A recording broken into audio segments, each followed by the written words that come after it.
WGN Sports.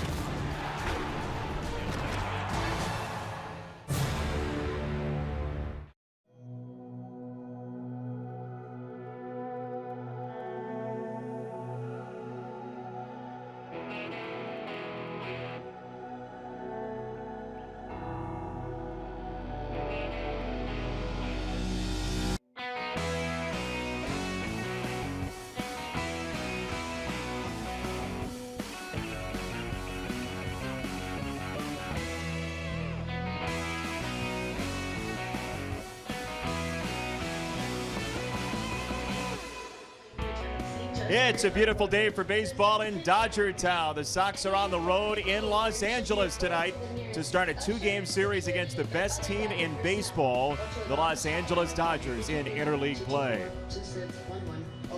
Thanks for joining us. Jason Benetti, joined by former Sox center fielder Aaron Rohn. Good to have you. Thanks for having me. Sox are facing a team that's 83-34, 49 games over 500, and part of the reason is a guy you know pretty well is Cody Bellinger. Yeah, Cody. I had the pleasure of having Cody play for me when I managed in the Arizona Fall League last year, and he's a very versatile player, very good hitter, lots of power to all fields. First base, outfield. He's just an athlete, son of former major leaguer Clay Bellinger. You look at the numbers, and they're just ridiculous for a guy in his early 20s. 34 home runs, 79 driven in, 19 doubles. So he's in the lineup today. As the Sox, though, have a couple guys who have had some nice seasons in interleague play so far this year. Yeah, Leary Garcia is hitting .417 with 4 home runs, and Jose Abreu is also with 4 home runs and hitting .345. So they're both doing very well against the National League people. In terms of the pitching matchup today, Alex Wood has been fantastic for the Dodgers, but last time against Los Angeles, Miguel Gonzalez was fantastic. Yeah, he had a great outing, and he stretched his zone up, down, in, out. He's got that great sinking fastball. He's got a great slider, and he's deceivingly – the ball jumps on hitters here with him deceivingly quickly. Miguel Gonzalez, who grew up a Dodger fan, will see him second time against Los Angeles this year. And 6 innings, 1 earned run against this team. That's pretty good. Yeah, I think he's going to be geeked up a little bit for this game, too. I saw him down in the dugout before the game, and he was out there taking pictures with his phone. He grew up coming to games here, and I know growing up in this area as well, the first time that you play a game in your home stadium, whether it be Anaheim or LA here, you're going to have that extra energy and that adrenaline level. So I think you're going to see a good outing from him today. Especially with the history in this ballpark in Dodger Stadium. Sox and Dodgers coming up. First pitch just around the corner here in Los Angeles.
Sox and Dodgers from Dodgers Stadium. Game number 1 of a 2-game series, and some big news from the Sox minor leagues today. A couple of promotions, including a first-round pick from last year, Zach Collins, and one of the guys that came over for Jose Quintana, Eloy Jimenez. Both of them go from Winston-Salem to Double-A Birmingham. You see the batting average for Jimenez. The home runs were huge. Zach Collins, one of the top home run hitters in the Carolina League.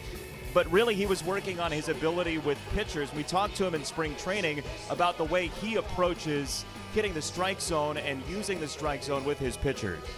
When you're on the same page, it definitely helps.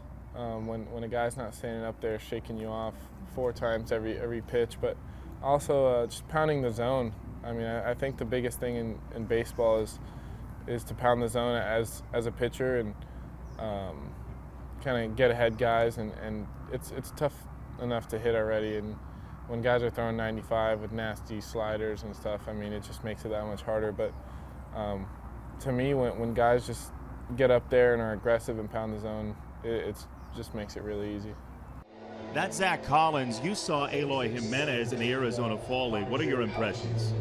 He's a special guy, and his ceiling and his talent level is through the roof, and he's a complete hitter. He's a very mature hitter as a 20-year-old, a lot more so than people think.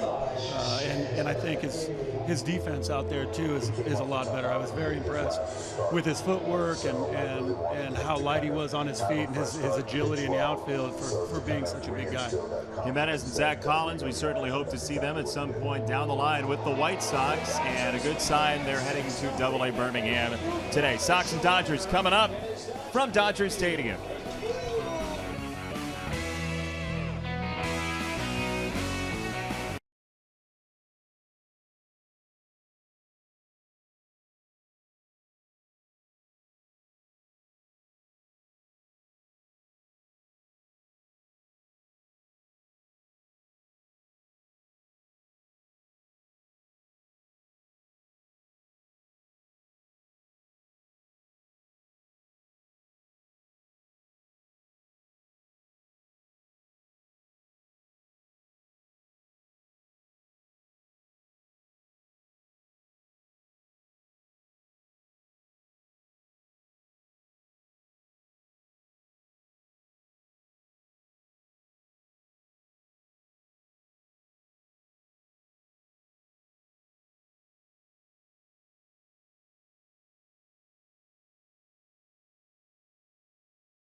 TV is brought to you by Xfinity, changing the way you watch sports on TV.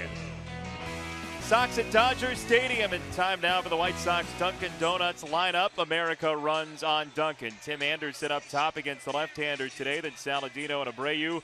Avi Garcia has been tremendous against lefties this year. Smith, Garcia, Moncada, Adam Engel batting 8th, and Miguel Gonzalez, the pitcher, hitting 9th here in the National League ballpark. Aaron, great to have you. Look forward to a couple games. We'll have a good time in your home state. Yeah, I'm excited to be here and excited to be able to share this with my son who came down with me. I mean, I got a lot of friends on both of these teams. I mean, obviously everybody on the White Sox, but a lot of people that I played with and played against that are playing for the Dodgers now. So it's exciting to be here. I'm sure as a California guy being in Dodger Stadium, there's something a little bit special, right? Yeah, that's what I was talking about in the pregame with Miguel, because he's from the area, and I remember the first game that I played at Anaheim Stadium. I remember the first game I played here at Dodger Stadium, and the adrenaline level of being able to step out on the field that you came to games watching as a kid is awesome. It's Alex Wood, the left-hander on the mound for the Dodgers. He has had just a marvelous season, and his first pitch is clobbered by Tim Anderson to left field, deep to left, and gone.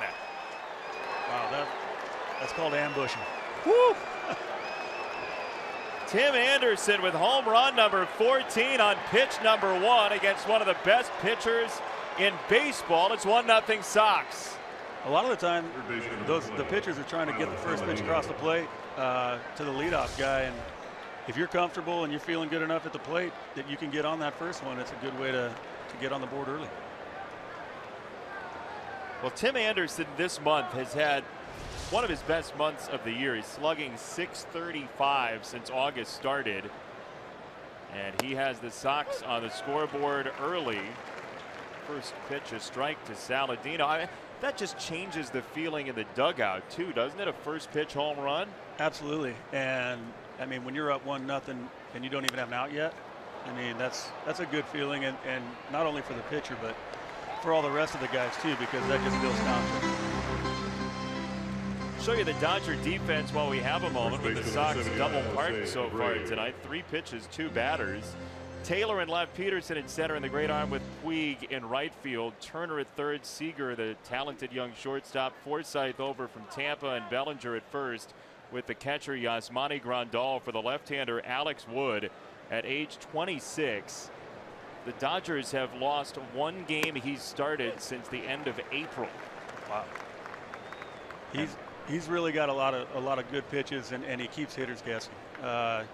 He's got that great fastball that he typically likes to go away from guys with, but he's got the changeup, which is probably his best pitch, and occasionally he'll drop that curveball in there, but he doesn't throw that one as much for strikes. It's more for chase. So you know, any left-hander is always going to control the arm side a little bit better than the other side of the plate, and if they can go up there with that approach, I think they're going to have success against him. Say you're up there taking hacks against Alex Wood. What's your strategy? I'm looking for a fastball middle away. I'm going to try to drive the ball from maybe just left of the center fielder to the right center gap.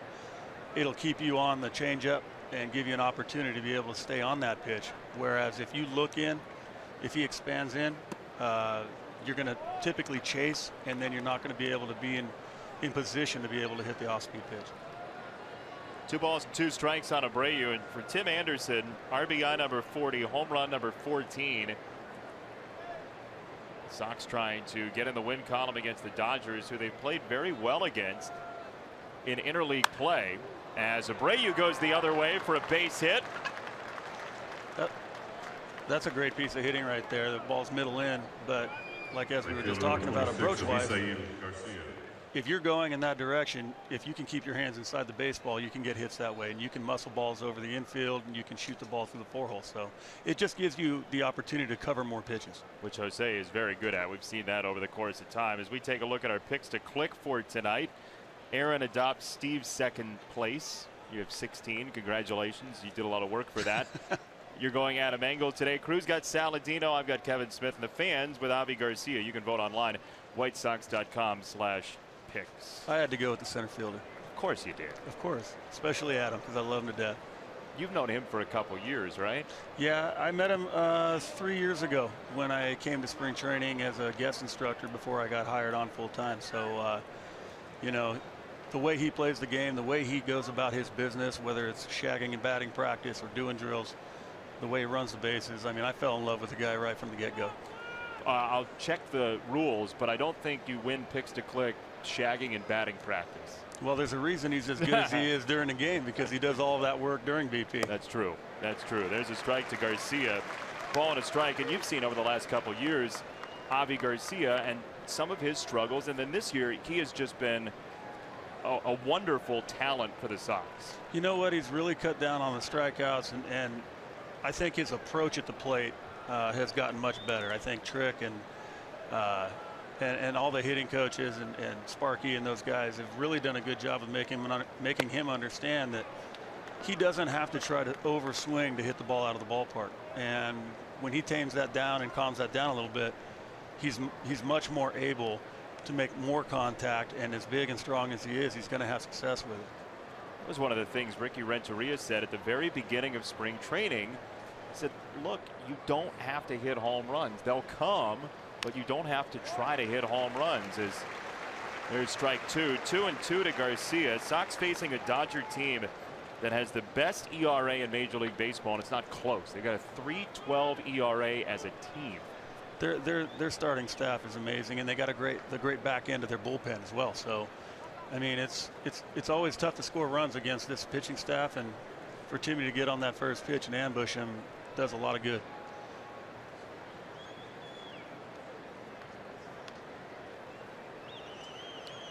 Two balls and 2 strikes.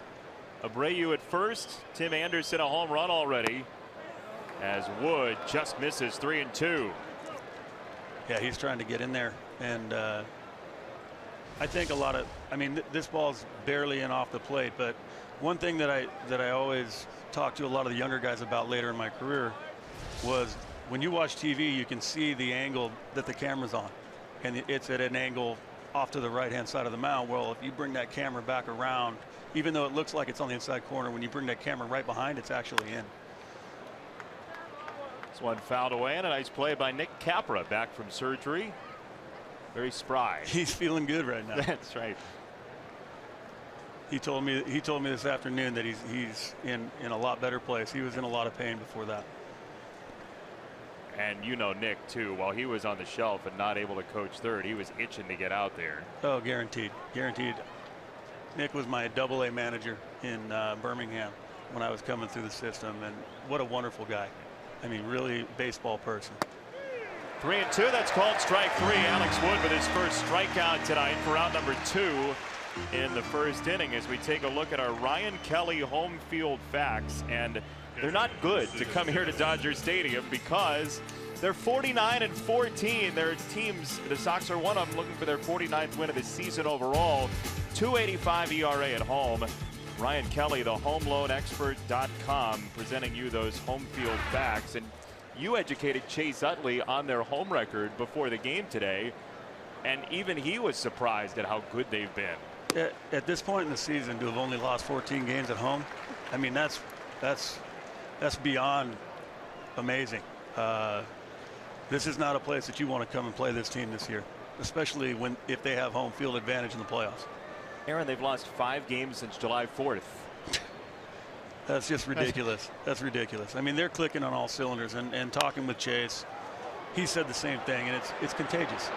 This ball gets down in right field. Abreu's on his way to third, and the Sox have more of a rally cooking here in the first. Hey, take a minute. It's a line drive in the books right there. I mean, take them any way you can get them. It's nice to be sitting next to a hitter now. Yeah. Guy who loves that ball in right field. I'll take that all day long. And that's a pretty good piece of hitting right there on a changeup away. He stayed on it, didn't pull off. I mean, what the pitcher's trying to get you to do right there is get up, get out on your front foot, roll over, or pop a ball up. So, I mean, if it's going to drop, it's going to drop, and we'll take it because it looks good in the books. 2 on, third hit of the inning, and now Garcia the batter. That changeup for Wood has been one of the best pitches in baseball this year in terms of batting average against. He, of 100 at bats or more, has the toughest changeup to hit in Major League Baseball. The average is at 168 against his changeup. And you saw it right there to lead off the first pitch of this at bat. You know, he has such confidence in it that he can throw it at any count, and he knows he can throw it for a strike. So leading off against a guy with the first pitch right there, I mean, maybe you get an easy out on one pitch. On the ground, second base, Logan Forsythe, quick throw for out number 3. But Tim Anderson gets the Sox in the lead at the jump out west. First pitch, 1-0 Sox after a half inning from Dodger Stadium.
Manager of the Year last year. Taylor up top, Seager, then Turner, one of the top hitters in Major League Baseball. Bellinger, Grandal, and Puig, Forsythe, Peterson, and Wood. Your starting 9 for the Dodgers, second best in on-base percentage in baseball. 2 corner outfielders named Garcia, Engel, and center for the Sox, then Saladino, Anderson, Moncada, and Abreu. Kevin Smith is the catcher for Miguel Gonzalez, who grew up a Dodger fan, as we told you. 33-year-old right-hander in start number 19 of his season, and that start against the Dodgers began this run of 4 out of 5 quality starts for Miguel. He's really been throwing the ball well, and I think a lot of it has to do with him keeping the ball down in the zone. Any pitcher, when they get the ball up in the zone, is going to get hurt, but with his sinker and slider change, I mean, to be able to keep the ball down in the zone, he's going to get a lot of ground balls, and our infield defense obviously is pretty good. Miguel Gonzalez's first pitch at Dodger Stadium. Strike number 1. You saw him doing it, taking pictures down in the dugout before the game. He wants to remember this. It's exciting. It's exciting, and you notice right there that first pitch of the game is a fastball right down the middle, bell high. Timmy Anderson took advantage of that one. This guy, Chris Taylor, who was traded over from the Mariners in June of last year for Zach Lee, has had a marvelous year. 307 on base, 377, 4 triples as well, and he's been a major part of this very good Dodger team. Yeah, I mean, if you look at all the young guys in their lineup, I mean, they're all putting up numbers. They're all coming into their own all at the same time, which is why they're where they're at. 83 and 34. And 0-2 is up and away, ball and 2 strikes. Did you ever really feel like this team does back in 05? Oh, absolutely. And Chase even said it to me today when I was talking with him. You know, we played together in Philadelphia. You know, it's one of those things where you get late in the game and you realize you're down a couple runs, and everybody in the dugout's looking at themselves going, it's all right, we're going to come back. There's just a belief, like a whole team belief that no matter what the score is, that you're going to win that game. Corey Seager. Saladino handles Taylor, 1 down for Corey Seager. At age 23, the runs scored leader on the Dodgers, 29 doubles for the year. 1 for 2 against Gonzalez that first time around, but 49 and 14 at home for the Dodgers. But just 9 and 14 against the Sox since interleague play started for these two back in 2003. Yeah, this is a good spot. I never actually got the opportunity to come to Dodger Stadium as a White Sox, so my first time ever was as a Philly. And you know, there are certain parks. It's a great ballpark to hit in. There's a great backdrop. The grass is short, so the ball gets to the infield fairly quickly. It's just a good hitter's ballpark, and it's really a lot more comfortable than a lot of other places when you're standing in that batter's box. Because of the backdrop, you're saying, yeah, especially? Yeah, you can really see the ball well here as a hitter.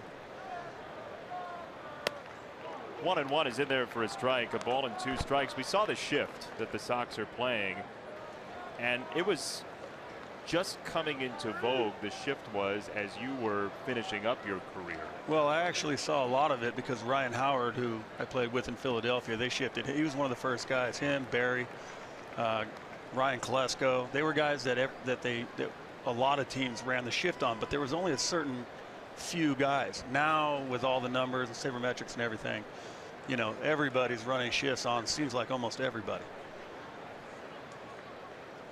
2-2. Just off the plate, 3 balls, 2 strikes on Seager. What was Ryan Howard's reaction to the shift? He didn't like it at all because they would play the second baseman much further back into the outfield than where Yohan's right now. And so any ball hit hard, they had plenty of time to be able to get to it, considering the fact that he wasn't exactly the most fleet of foot. People say, well, then change what you do. Would be the counter to that. Right. It's not that easy. No, it's not that easy to change who you are. And then there's a big debate there. Do I try to beat the shift, or do I just do what I do good? And, you know, certain people deal with it differently. 3-2 on Seager. Pitch number 7 from Gonzalez.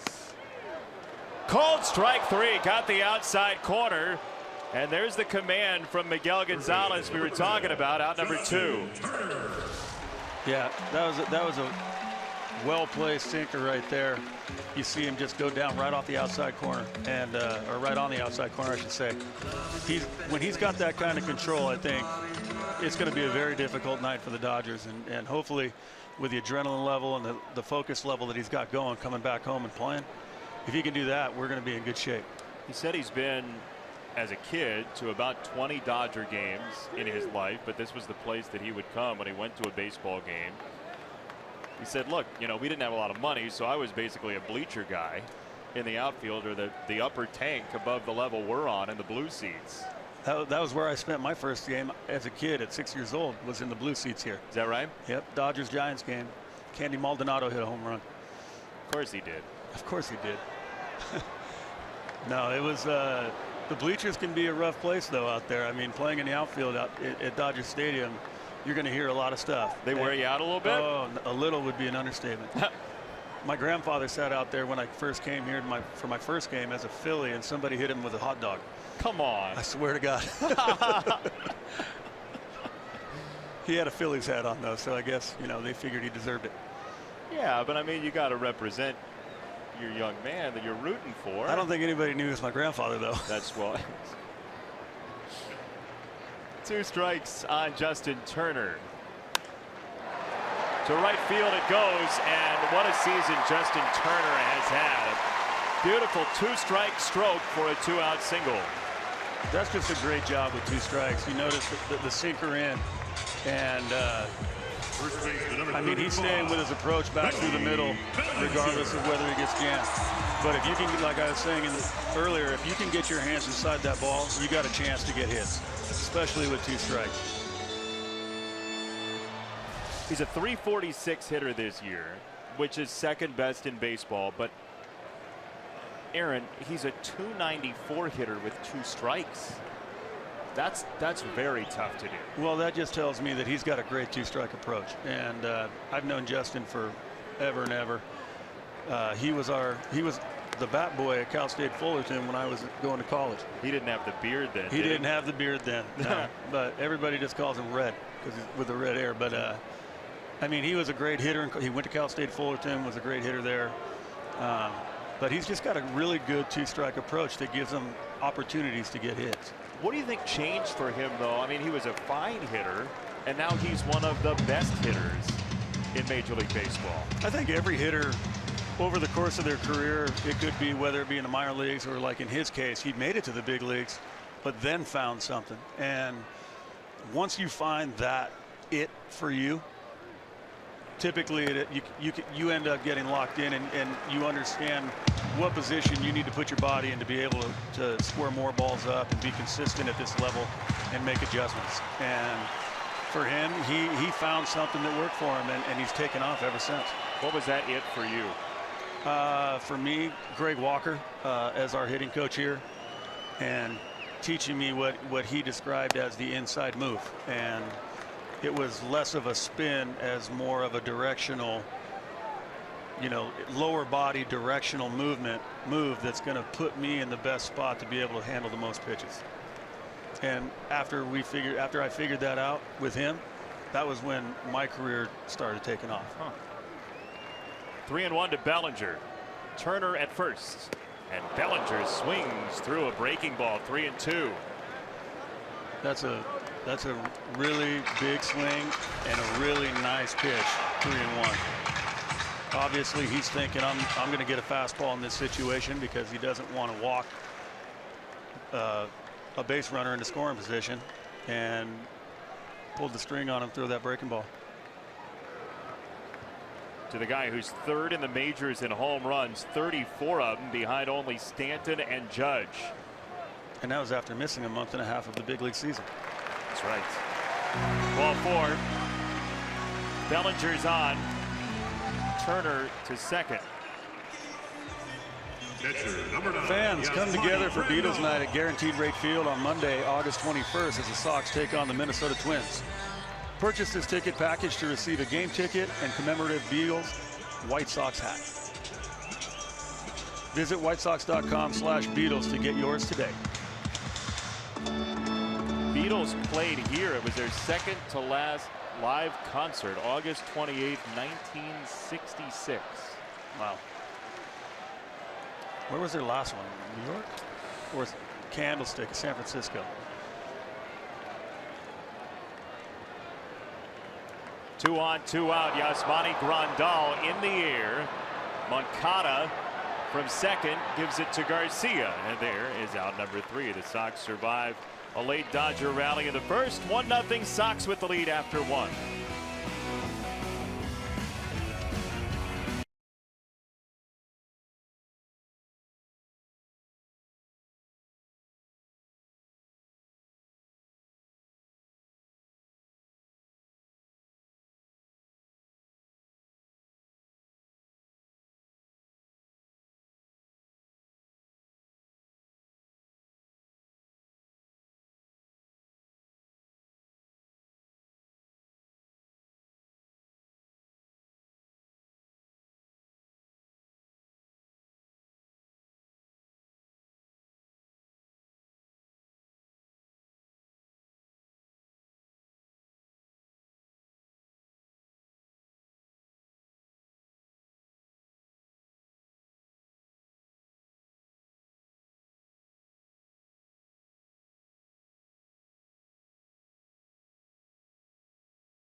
In Major League Baseball, Dodger Stadium all the way back to 1962, the home of the Los Angeles Dodgers.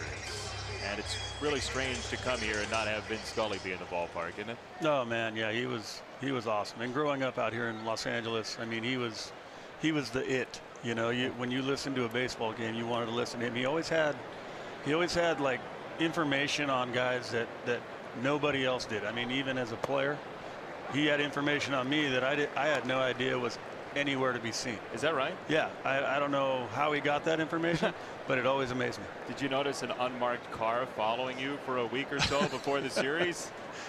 Yeah, right. He was the greatest, and he was such a gentleman and such a nice person too. I was talking to Matt Davidson the other day about that very thing, and he said, Vin, the first game that I played against the Dodgers, he said, Vin, so he strike 3 on Moncada, Vin knew that I gave lessons back home, and I didn't know that anybody knew that. I felt the same way. He said stuff on air because we used to always tape the games, because, you know, anytime Vin Scully says your name, right, it's a big deal. That's right. And it was neat. And then after the first couple games I played here, I was like, I don't even know where that's even in print anywhere. I have no idea how he found out about that. One of the best announcers in any sport ever. One down for Adam Engel in his rookie season here with the White Sox at .240 average against lefties, so he gets the start against Wood. And there's strike number 1. You were saying that you've gotten to know Adam. Some people have compared the way he plays center field to me to how you do it. Yeah, oh, there you go. He's got a base hit. There Is what you he's go. got. That's a great piece of hitting right there, going down and getting that fastball. Yeah, Adam and I, like I said, we hit it off from day one when I met him. Just the way that he goes about it, and he went down and got that fastball right there. That's why against that left-hander, that's where you want to try to look. It'll keep you on his changeup. It'll keep you on his breaking ball. If you look in, anything away is going to be an out. So you got to try to take away as many pitches from him as possible. And Adam is probably already one of the best center fielders in the game of baseball at the big league level. And I think you've just scratched the surface on what he's going to be capable of doing offensively, because he's figuring it out and learning it at the highest level. Here's Gonzalez to show a bunt. You saw the numbers on Miguel Gonzalez, 0 for 15 all time with a bat. I mean, he's played in American League organizations, so he's never had extensive playing time. But he did say before the game, I asked him, okay, what are you at the plate? He said 0 for 12. I said, well, not exactly. You left 3 of them out. But he said some of them have been pretty hard hit outs. He looked pretty good in batting practice. He was hitting some line drives. I asked him how he felt. I told him when he was taking BP, I said, just don't pull anything. It's good advice. Yeah, I mean, pitchers love taking batting practice. I mean, they love it. Isn't it amazing? Especially in the minors, you watch, and every pitcher wants to be a hitter. And every hitter wants to be a pitcher. It's like when the game gets out of hand, I want to be the guy to go on the mound. There's a bunt from Gonzalez, and a good one. It gets angled at second base with 2 down. Yeah, that was a good bunt. That's better than a lot of guys in the big leagues do it right there. That's his second career sacrifice. Number 7, Tim Anderson. With the way Turner was charging at third base those last couple pitches, if he would have pulled it back and tried to yank something, he might have got a knock. I love the way you think. Yeah, well, I'm a hitter, so you know, I mean, that's how you're supposed to play the game. You get a leadoff hit, you got the pitcher coming up. I mean, oh, leadoff hit. Never mind, we got 2 outs. Well, you get a runner on. You get a runner on with a pitcher up. You want to get a guy in scoring position, especially for the guy that hit a home run the last time he came up. But that's how aggressive you want to be. Even if there are 2 outs on the board, you want to take them off the board. Right. Exactly. That's how you play. Strike 1 to Anderson, which we didn't get that far in his first at bat. 1 pitch and a home run for Tim. Just the 7th homer allowed by Alex Wood all season.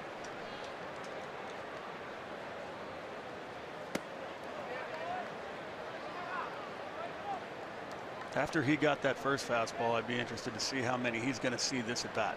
And what's your guess? Maybe none. Yeah. But it depends on how the count develops.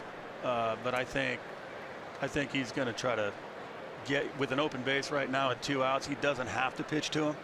He can go ahead and put him on and nothing's hurt, other than the fact that you got Saladino sitting on deck. It was a non-fastball, 1-2 on Anderson. Talking with some of the hitters, talking with Tyler Saladino, talking with Nicky Delmonico, and Adam, you know, they do a lot of homework on these pitchers, and they watch their last outings, they watch their previous at bats against the guy, and they try to figure out patterns and stuff. And one of the patterns that Wood has gotten into over time, which has helped him, is that he doesn't repeat the same sequence of pitches the second time, third time around, and that keeps the hitters guessing.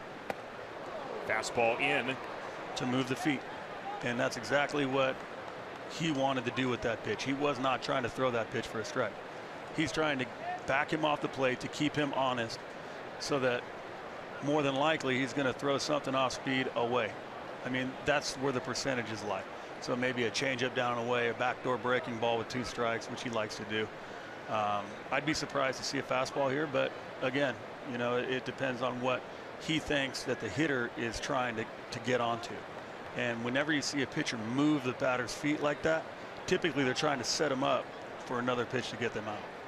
So if you're Tim Anderson, what are you thinking here?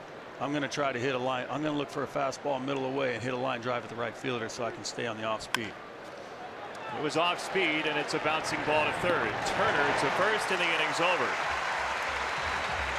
We'll play bottom 2. It's the Sox with the lead, 1-0 over the best team in baseball, the Dodgers.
Blog at WGNTV.com, presented by Nationwide's Jeff Vukovich. Go to jeffvuk.com or follow him on social media, because Nationwide is on your side.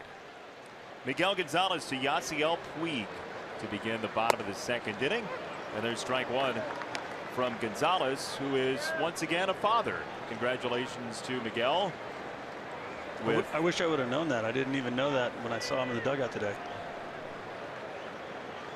He looks more awake than you should be, considering the amount of hours that you spend in terms of getting ready to be a father. But Leah, his daughter, and Mateo, just born Saturday, 6 pounds 3 ounces.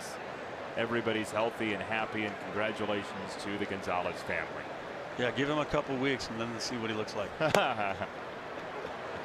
That's got to be, I mean, in season. I remember talking to Adam Eaton about that, because he had his firstborn at the beginning of the season last year, and it just wears you out.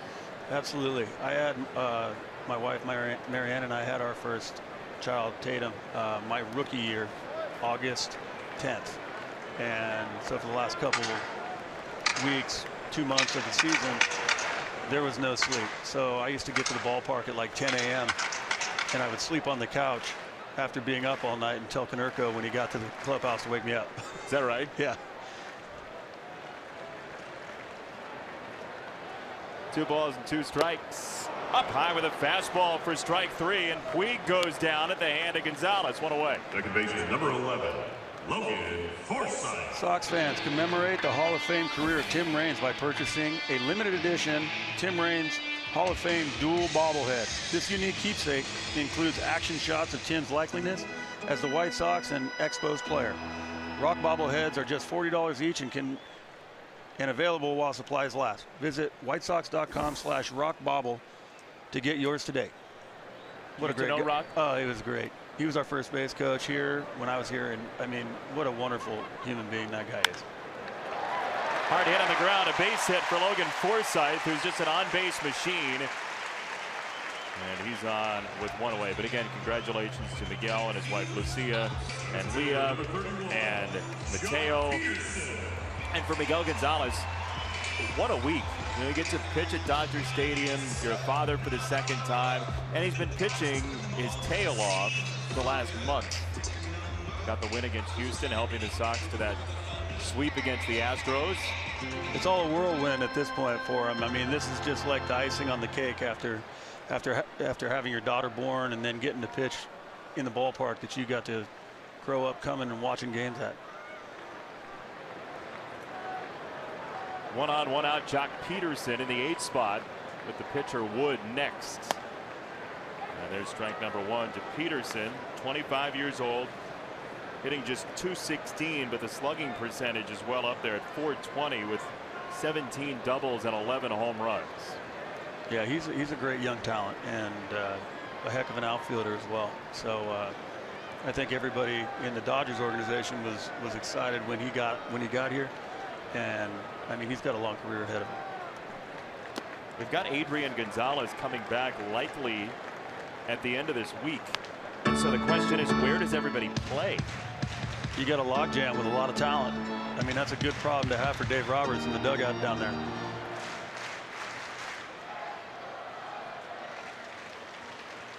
Dave Roberts in year number 2 as the manager, and there are enough guys to fill out at least an American League lineup and then some, as Gonzalez getting some mileage out of that high fastball. 1 and 2. Yeah, when you continually live down in the zone like Miggy's been doing, throwing his off-speed pitches, whether it be the changeup or the slider, when you can throw one up high and elevate it, it only set, especially in the middle of the count, to be able to get to a 2-strike count, you're just setting up what you're doing well for that night. You know, and not every night you're going to have your great stuff, but if you can set hitters up to get them out, as he just did right there, you're going to have success. Came inside, 2 balls and 2 strikes on Peterson. Well, Steve and I have talked about it. Miguel Gonzalez knows how to pitch. I mean, his level of understanding of the art of pitching is at the top of the list for the Sox this year. I agree. I mean, he understands how when he misses, it can also be a purpose pitch to set up the next one. And he doesn't just go by the book. I'd be surprised to see another fastball right here after him throwing 2. But you never know. Yep, off the plate. He did, and it's away. 3-2 on Peterson with the pitcher's spot coming next. Which is why it surprises me that he threw a third one. Trying to get a swing and a miss and a chase or something, knowing that you have the pitcher on deck, you know, you can put yourself in a good spot. Series opener, 2-game series. Sox and Dodgers in interleague play tonight. Forsythe at first. 3-2. Forsythe runs, and that ball's clubbed to right field. Garcia back at the warning track, and Avi has room to make the play for out number 2. That's one of those ones right there where he's on the mound and he's like, "Ooh, all right, I got away with one right there."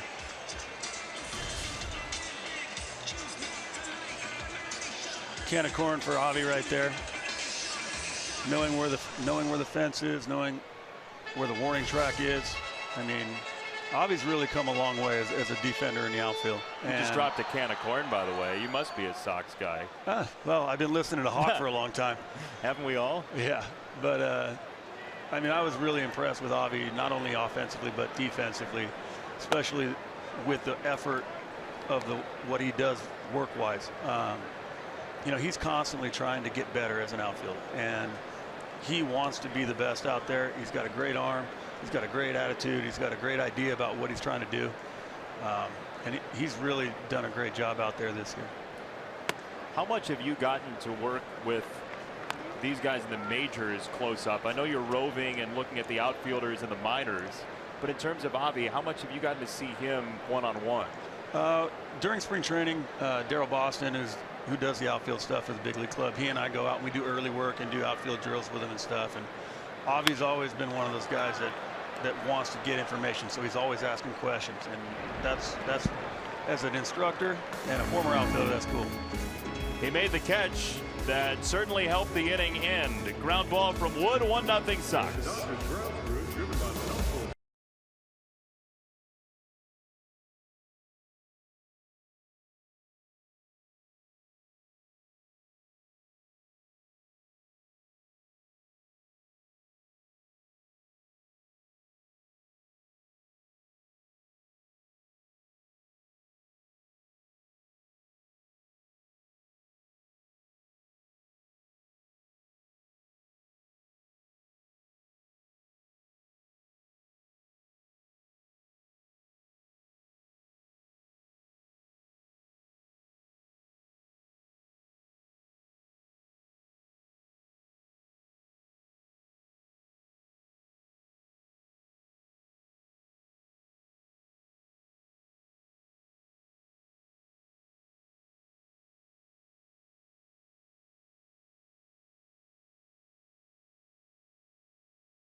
Aaron Rowan along with you, and since you're here, we're on high alert for great plays by center fielders. So we go down to AAA Charlotte tonight, and Jacob May, who was the opening day center fielder for the Sox, lays out for this ball in left center. How about that? That was a great play. Anytime you see the outfielder or the infielder's back arched going the other way, you know they're covering a lot of ground.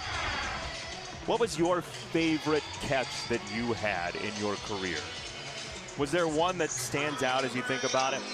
Well, probably running into the fence in Philly. Oh yeah. But really, the one that sticks out more than anything was one that I actually didn't catch. It was in Philly, going up over the fence in the bullpen in the same spot, and my hip hit the top of the wall and turned my glove a little bit, and it hit my glove, and I didn't catch it. But you had it. Oh yeah, I had it. I had it the whole way, and then I jarred my glove, and then I ended up not catching it. So probably that's the most memorable, and I didn't even catch it. 1-0 on Saladino. In the air, first base side. Cody Bellinger in foul territory for round number 1. Oh, the one you did catch, we have from 2006. Look out for that fence there, Yeah. buddy. That's a heck of a play right there. I appreciate it. You broke your nose, right? Yeah, my nose, my face. Yeah, so I was just happy we ended up winning the game 2-0. What? Did you know right away it was broken? Yeah. I was actually telling Bill Wellmeyer, our bullpen coach. I asked him if my nose was crooked, and he said yes. Oh, what a play by Seager. He said yes. I told him I was going to put it back in place. He's like, "Don't touch it, don't touch it." Yeah, I don't think that's your job. They have people for that. How about this play by Seager at shortstop? He's one of the great young players in the game right now, and he does it on both sides. He does it offensively and defensively.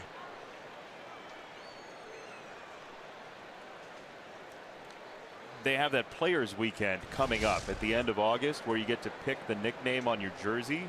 I saw that. And Kyle in Seattle, his jersey is going to say Corey's brother. Really? Yeah. In honor of little bro. That's awesome. Uh-huh. What would your jersey have said if you could have chosen? Oh man. Honestly, I don't know. You just surprised me with that one. We got time. We got 6.5 innings and another game tomorrow. I'll think about it. All right, good. First base, another laser and Bellinger there. So the young Dodgers snap up a couple of hard-hit baseballs from the Sox in the third, and a quick inning for Alex Wood. Still 1-0.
$7,999 right now. The 300th texter will win a $30 gift card to a Subway restaurant in the Chicagoland area. Subway, so much sandwich. Top of the order for the Dodgers coming up. Taylor, Seager, and Turner against Miguel Gonzalez, who's given up 2 hits and a walk, no runs so far. Gonzalez, the 33-year-old right-hander who's battled through some arm trouble. He's bounced from organization to organization and has found a really nice landing place with the Sox after coming over in April last season. Yeah, he's done a great job, and like you were talking about earlier, just his ability to command the strike zone and understand how to set hitters up, I think, has really pushed him over the hump that I think maybe he wasn't quite getting to prior.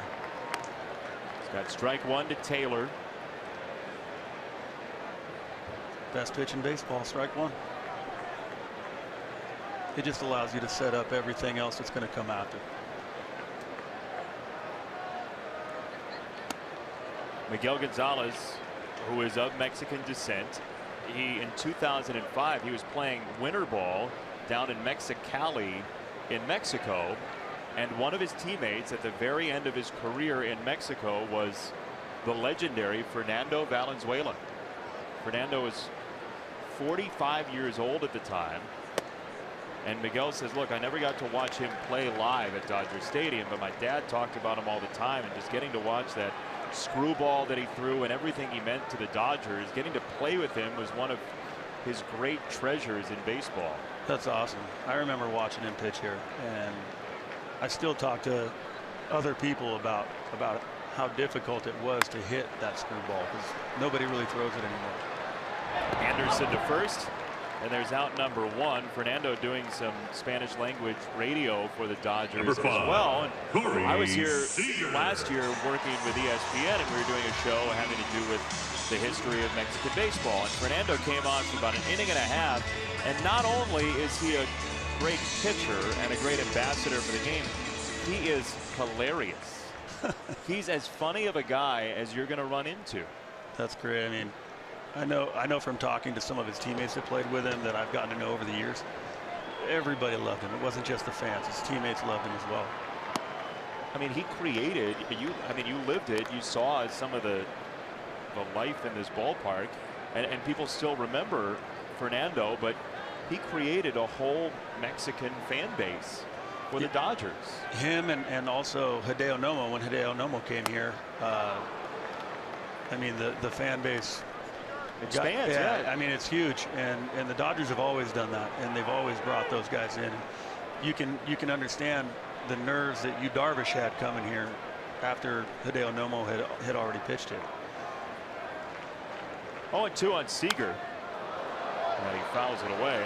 We were talking about this the other day when Yuli Gurriel was in town with the Astros. Jose Abreu bought dinner for him from a Cuban restaurant locally in Chicago and just left it in the clubhouse, because one of the toughest things Jose said is just finding food from home and feeling comfortable with what you're eating in a new country. Absolutely. And you know, I was blessed enough to be able to go to Puerto Rico and play 3 years of winter ball in Puerto Rico, and you know, when you're not accustomed to the food in that area, when you can find some of your own and what you get back at home, there's a comfort level there, and I think everybody that goes to different countries to play baseball goes through that.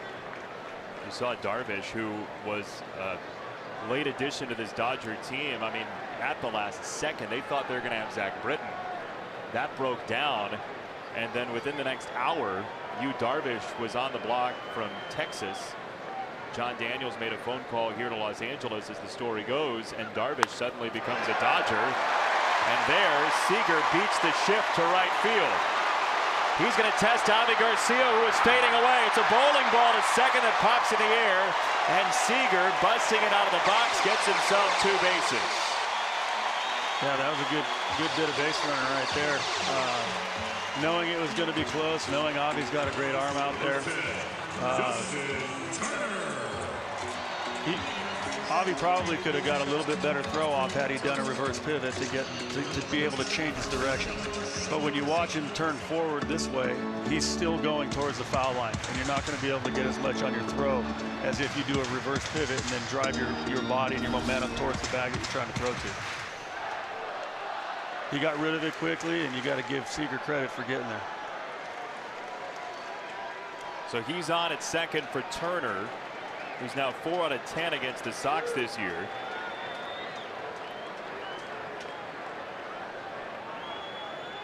I mean, Justin Turner is really a player for a different era. 91 games, 37 strikeouts this year. He's got a great eye at the plate, and he just knows how to put the barrel on the ball. And he's always been a tough out. He's always grinded out at bats and fought.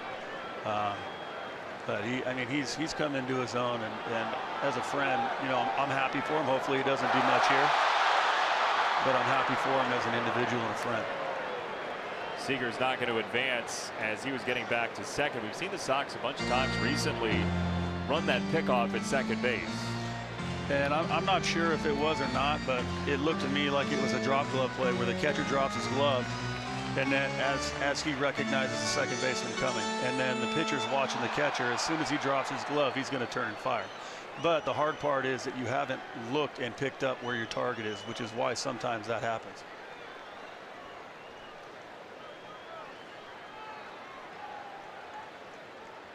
One and 0 on Turner. You're saying it's essentially a blind throw. It is, because the pitcher only looks back once. The pitcher's looking home, and then when the catcher drops his glove, he just turns and throws. Problem is, if it is a regular pickoff, the pitcher's looking at second base and then he turns to pick. Well, he has gauged in his mind where he needs to throw the ball. But when he's looking home and then he just has to turn, he's got to try to turn around and pick up the base and pick up the player right off the bat. That's why you see a lot of those end up in center field. It's a great play if you can execute it, and they're very good at it. Occasionally, though, you're going to have that. If you're the second baseman, what are you looking at as a key for that play? Well, it all keys off the second baseman. So the second baseman's going to go at his discretion. He's going to try to see when the runner's going to take and get the biggest lead, where the second baseman feels like we got a chance to get this guy. And as soon as he takes that full lead and he breaks to the bag, the catcher's watching the second baseman. And as soon as he breaks to the bag, the catcher puts the glove down. Pitcher is looking at nothing but the catcher. He tries to turn and hit him on the run. And really what you're trying to do is throw the ball over the bag. Should have a feel for that, but it's difficult when you don't have eyes on where you're trying to throw until you spin. So that's why that happens sometimes.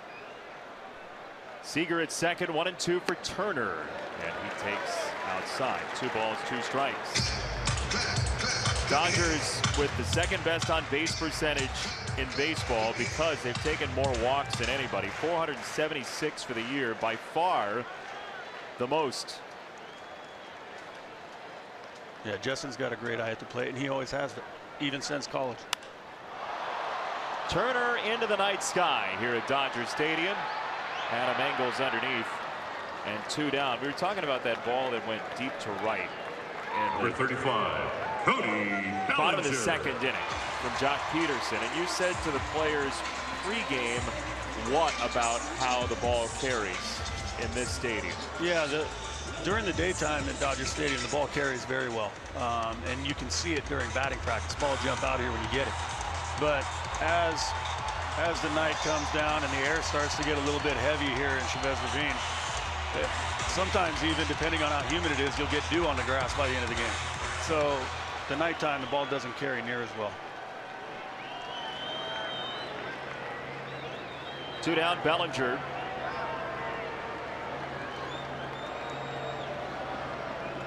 Four trips to the plate against Gonzalez this season. He's been on base all 4 times. And Miguel pours over a strike. Not that you'd think about doing this early, but considering those numbers, you might not expect to get a lot to hit here. Yeah, I don't think he's gonna just walk him intentionally. He's gonna try to expand the zone. So you see strike 1 right there. Now he's gonna try to expand the zone a little bit and see if he'll chase out of the zone to get himself out, especially with an open base. And a bluff to second. If he gets something over the middle of the plate to hit, it will have been a mistake. He's going to try to expand the zone on him and see if he can get him to get himself out. The thing with Cody is Cody can hit anything. He can hit all pitches. He's a good off-speed hitter as well. Keeps his hands back well. Really drives through the ball well.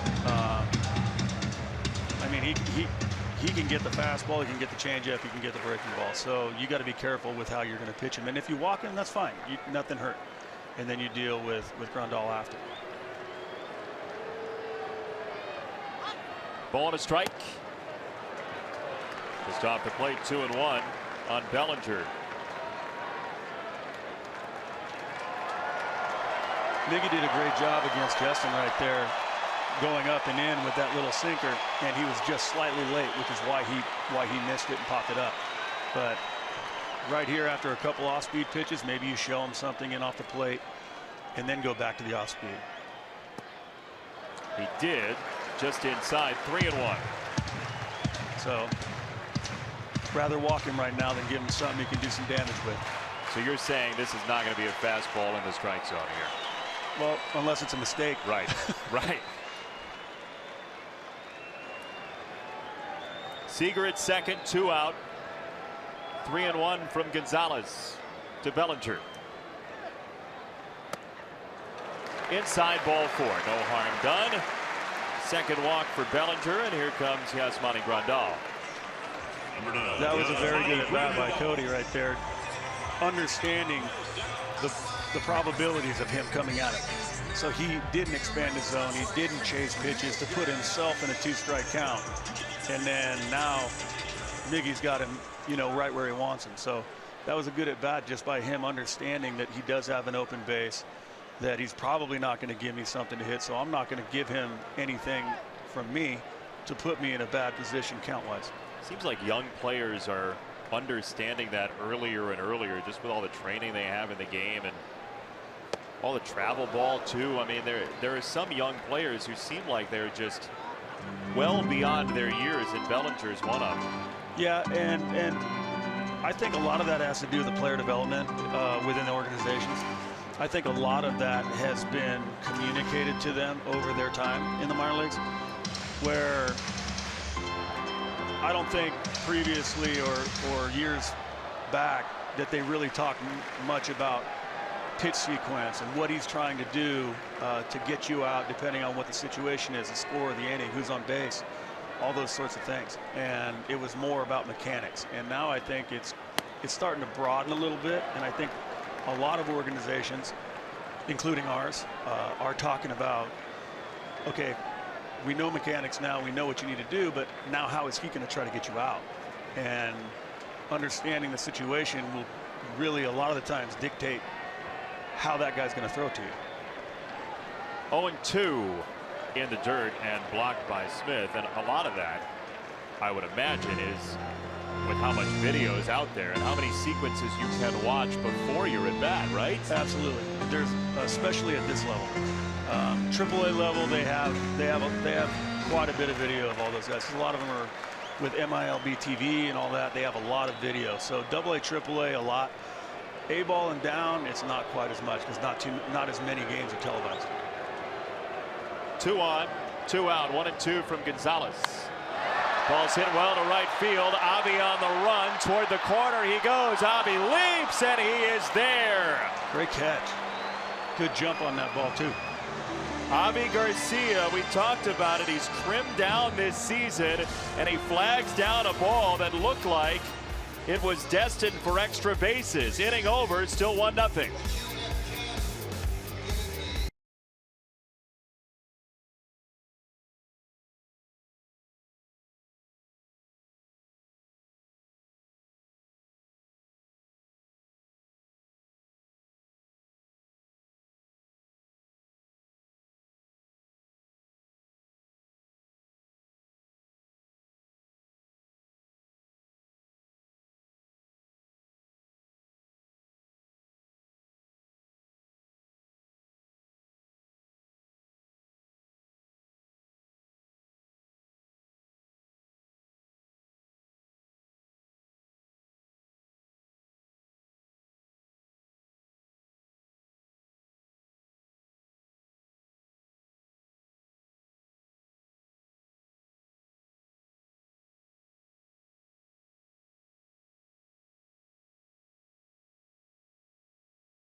Visit WGNTV.com and click on the Game Zone for the latest stats and information. Dodd Camera, family owned and celebrating their 125th anniversary. Dodd Camera, where the focus is on you.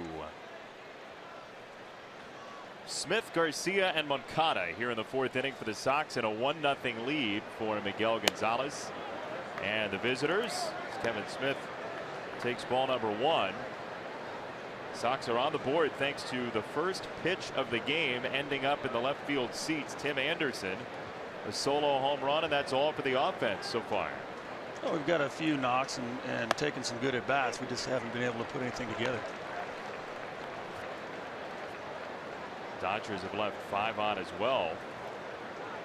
Good job by Wood and Gonzalez to get out of some trouble. It's 1-1 on Kevin Smith. Kevin's got to be feeling pretty good at the plate right now after taking a changeup and blooping it down the right field line. That's kind of like a gimme, a freebie for you, if you will. As a hitter, you feel pretty good. Like, I didn't even get to hit the ball hard and I got a knock.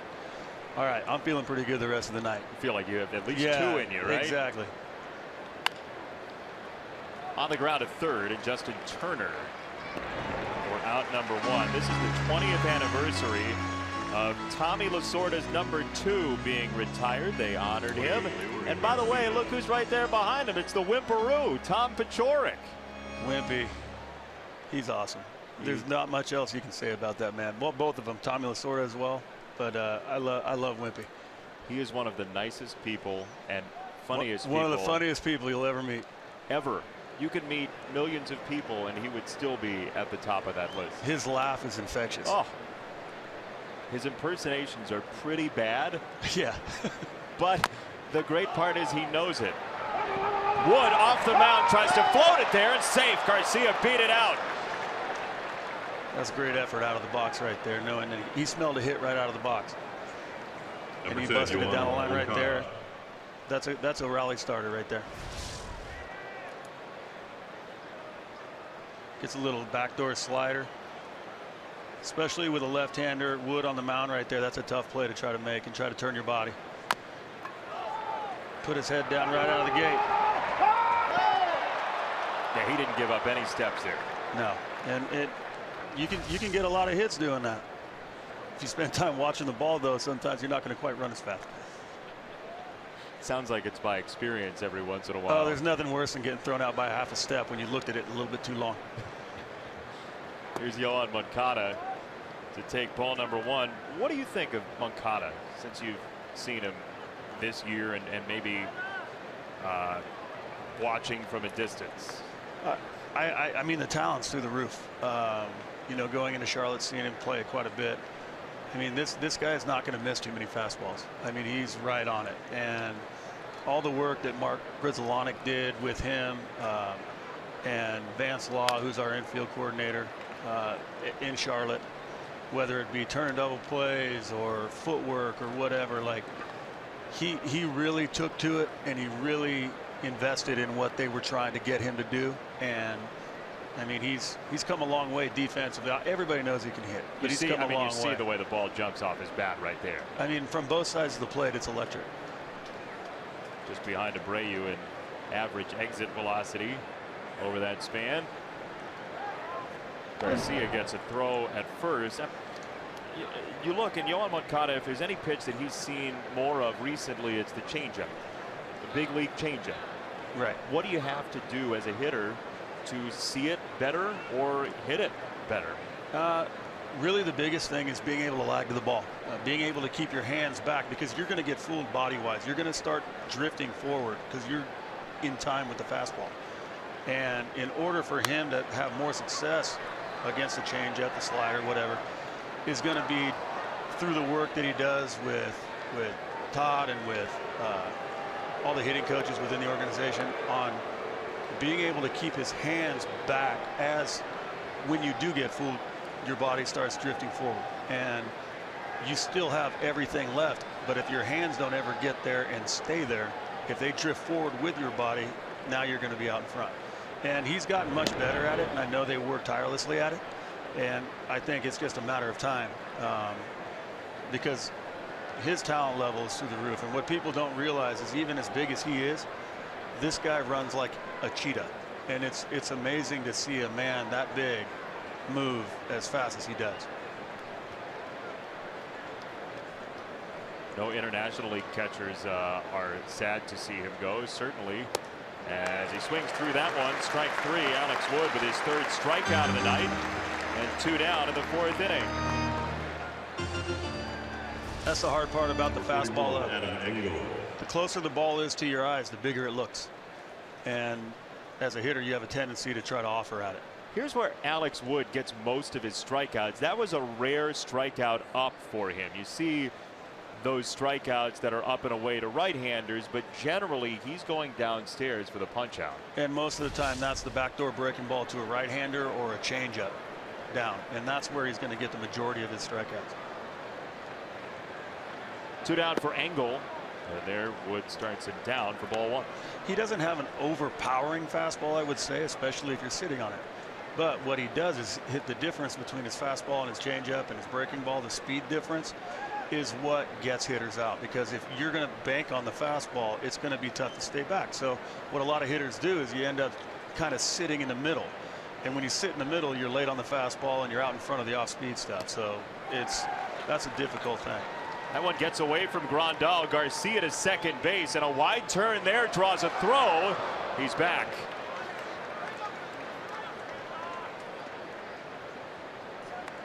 He thought about going to second base right there and realized that he was already at the ball. And there you go with the slider. And that's why he gets a lot of strikeouts down. It's a pass ball against Yasmani Grandal. I don't think Leary thought he was going to come back and throw behind him. Oh no. Test out the brake pads. That's there. a long throw right there. With the backstop at Dodger Stadium here is quite a ways from home plate. Yeah, it's not Oakland, but right, it's back there. Adam Engel, a long fly ball to left field, and twisting foul. See, that's where Alex Wood has done a really good job this season. You notice the back foot breaking ball on the pitch before. Then he's going to bust him in with a fastball. What that does is it keeps the hitter honest, because if he starts looking out over the plate, whether it be the changeup or the breaking ball or a fastball away, if he stays on one side of the plate, guys are going to start diving out there to try to get it. But if you can keep them honest by just making them aware that he will throw the ball in, now that opens up what you can do on the outside part of the plate. See where Wood goes on a ball and 2 strikes. Garcia at second, 2 down, and the Sox trying to beat a guy who's only seen his team lose once in his starts since April. It's got to feel pretty good to get out on the mound every time he goes out there since then. Got to be pretty good to be a defender too, and feel like the offense isn't going to need a whole lot. Adam goes after one, down and out. As we showed you, Alex Wood lives down there, and Engel strikes out with Garcia stranded at second base. Still 1-0 Sox in the opener of this road trip.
Dr. Anthony Romeo, a proud member of Midwest Orthopedics at Rush. Go to RomeoOrthopedics.com or call 312-432-2342. Clayton Kershaw is on the DL, and the Dodgers are still the best team in baseball at 83-34. He's likely to go through maybe 4 or 5 rehab starts to get him back up and ready, but he's throwing a sim game here at the ballpark tomorrow afternoon, so we may get a glimpse of Clayton Kershaw, but not on the field, and that's fine with us. I saw him actually throwing on the mound today when I got here, and he wasn't throwing to hitters or anything, but it looked like he was throwing like maybe a mini side. He wasn't throwing a ton of pitches, but he was throwing at max effort and looked pretty good. So I mean, that could be scary for the rest of the National League West, because they need more good players at 83-34, right? Exactly. Yeah, let's They're going for total domination. Yeah, I mean, what's left? They have a 17.5 game lead in the division coming into the night, and Arizona and Colorado would be the 2 wild card teams in the National League. They're better than the best non-division leaders by 17.5 games. They've done a great job all year, and you know, as I was mentioning earlier, hitting is contagious, and I hate to keep going back, but Chase, you know, being one of my best friends, Chase Utley. Yeah, Chase Utley. You know, and I know exactly what he means. He's talking about how that ball is hit well to right field. Garcia back. Avi on the track. He's got to play. There's out number 1. The ball doesn't travel here at night. We've seen it twice to right field. If that's a day game, that ball's out here. Fans, the 2017 Chicago White Sox are presented by Guaranteed Rate. When buying a home, the best mortgage experience on the planet starts at rate.com. Well done, man. I mean, I'm really trying to get this. It's really good. Really good. There's best promo of the year. I was giving him a bunch of grief about how great he's getting. Huh. I mean, he's as a player, just watching him, it felt like he played the game the right way. You know, watching him in his prime, and we were talking before the game, and you and he hit it off kind of because of that reason, right? Yeah, right from the get-go, and I played against him his freshman year at UCLA. It was my junior year, my last year at Cal State Fullerton, and I respected the way he played the game from a freshman in college, and then getting to play with him, getting to know him, and becoming friends, and spending a lot of time with him. I learned a lot from him just watching him do his business, whether it be working off the tee, whether it be batting practice. But we both had a healthy respect for each other for the way we played the game. But I gotta be honest when I tell you that he is the most intense player I've ever played with. Really? Saladino to first, and there's out number 2 here in the 4th inning. He was trying to convert your son and his friend before the game to Dodger people, though. He offered them Dodger gear, and I don't know if that's okay. No, he said he was going to send it over so that they could wear it, but you know that we're here with the White Sox, and my son never grew up a Dodgers fan anyway. He's been a White Sox fan forever, so I got to give him an A for effort, but he already knew that wasn't going to go over. He tried, though. It was a game effort. Yeah. Your son's just off a long season of baseball himself, right? His team got to the doorstep of Williamsport. Yeah, they were the Nevada State champions, 12U Little League Baseball, and we came down to Southern California and San Bernardino for the Western Regional, and the wheels kind of fell off. We lost 2 straight, one to Southern California and one to Utah, but it was a great experience, and being able to play in front of 6,000 people at the age of 12 is pretty neat. Especially with the fun that the kids have. I know it's intense. I know there's a lot of stress to it, but those regionals with Williamsport as the goal, there's a lot of emotion there. Oh yeah, there's a lot of crying and when teams lose and when they got to go home, but you know, it's understandable, and it would have been nice. We were one step away from going to the Little League World Series, and that's an accomplishment in itself. So, you know, I'm proud of all those kids and my son, and I know everybody within the community is, and the coaching staff and what they did. So it was a neat experience, and I told him, I said, I'm kind of jealous because I was hoping to ever be able to get there as a 12-year-old, and he surpassed everything I ever did as a Little Leaguer. So I said, you consider yourself lucky. You're a proud dad, certainly. Oh yes. 2-1 from Gonzalez. That ball whacked to center field. Engel is back at him at the track, and he's there. He amazes. Another great jump. 1-2-3 inning for Miguel Gonzalez. 1-0 Sox at Dodger Stadium.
White Sox checking and an official White Sox debit card only available at your local Wintrust Community Bank. Go to wintrust.com/White Sox to learn more.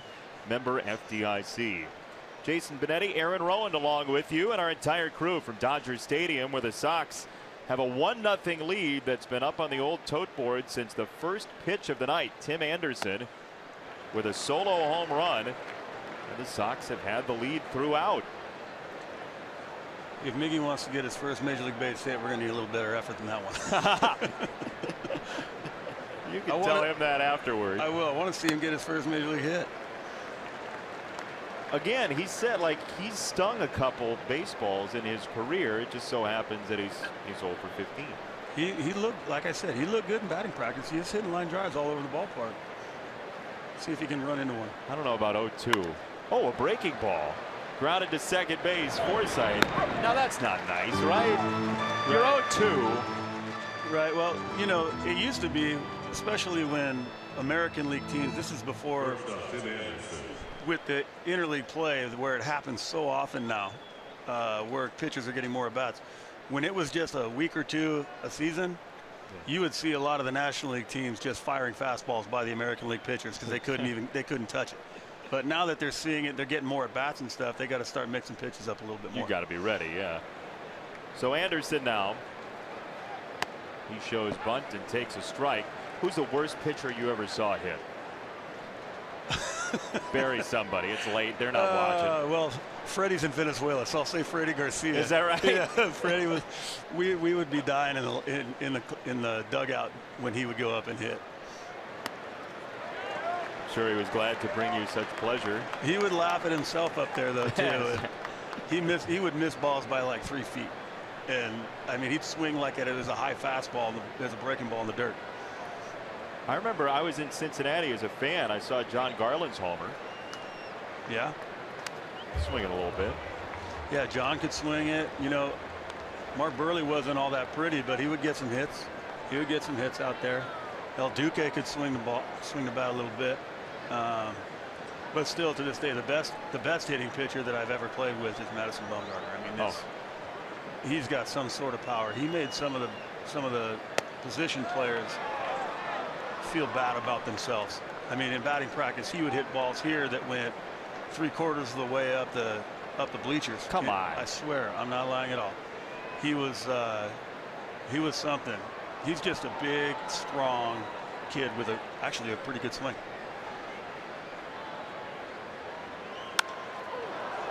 Tim Anderson to right field. Puig is there to lean into the catch for out number 2. Fans, join us for Star Wars Night on Saturday, August 26th, as the Sox take on the Tigers at 6:10 p.m. The first 15,000 fans in attendance will take home the White Sox Stormtrooper bobblehead. Stick around for the post-game fireworks show presented by Magellan Corporation. Purchase tickets today at whitesox.com or call 866-SOX-GAME.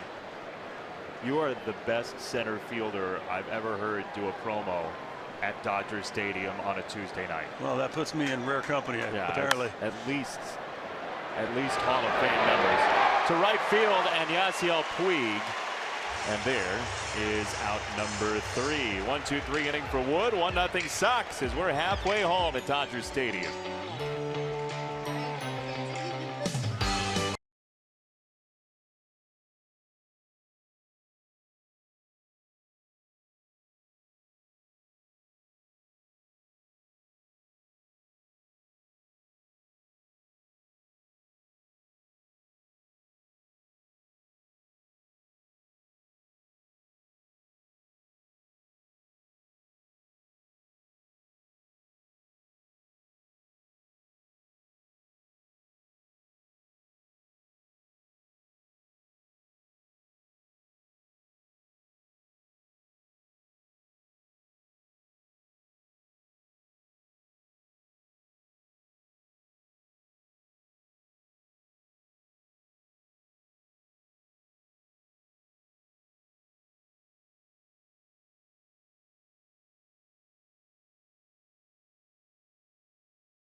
The Sox with the lead over the Dodgers, a team that is the best overall record in Major League Baseball by far. They're 48-9 since June the 7th.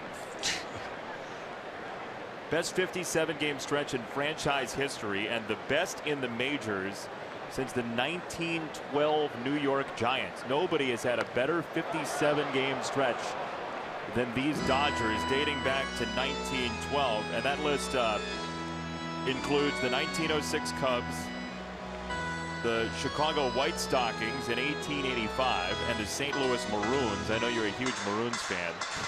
Back in 1884. Well, a lot of credit's got to go to that guy you just saw on TV, Dave Roberts, who is an ex-teammate of mine in San Francisco. But you know, when things are clicking, they're clicking. It's a 2-strike bunt from Alex Wood, and he's thrown out by his counterpart. 1 away. Let's play Sox math, which is where you need to do calculus. You ready, Aaron? Yes. All right. Go to Twitter, hashtag Sox math. First correct answer wins a prize that we don't have the prize shelf, but you win something. Number of years it's been since the Sox played at the Dodgers, multiplied by the digits in Dodger Stadium's zip code added up, minus the jersey number of the pitcher who started the first Sox game at Dodger Stadium. The look on Aaron's face is lovely right now. And then add the number of games on this road trip. Google. Yeah. Uncle Google, what's the answer to Sox math? Chris Taylor, the batter.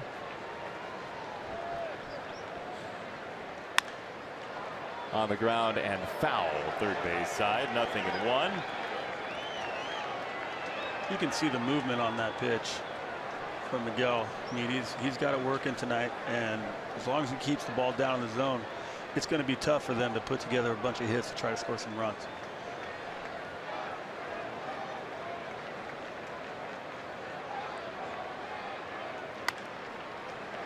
Another foul ball wide of third, 0-2. You were talking about a ball that Tim Anderson hit in the 5th inning. You've mentioned how the ball doesn't carry as much here at night at Dodger Stadium, but there's one other hazard as well, and it's the lights. Yeah, and you don't have that problem in center field, but night games in right field and left field, balls that get hit into the gap, whether it be left center or right center, have a tendency, depending on the height of the ball, to get into the lights. You can see him get a little hesitant right there and look away. It's almost like losing a ball in the sun. And obviously the lighting in Major League Baseball stadiums is really, really good. So when you look right into the lights as that ball's coming at you, it's a little bit of panic time. Great pitch by Gonzalez. Absolutely locked up Taylor, and 2 down here in the 5th. He set that pitch up really, really well with a high fastball up and in. Front door slider, locked him up. Thought it was a ball in. You know who dominated that pitch, and he actually made the All-Star game that year, was Esteban Loaiza in 2003 when we hosted the All-Star game in Chicago. That was the pitch that he didn't have previous to that, and ended up being his bread and butter, and made his way to 21, I believe, 20 or 21 wins.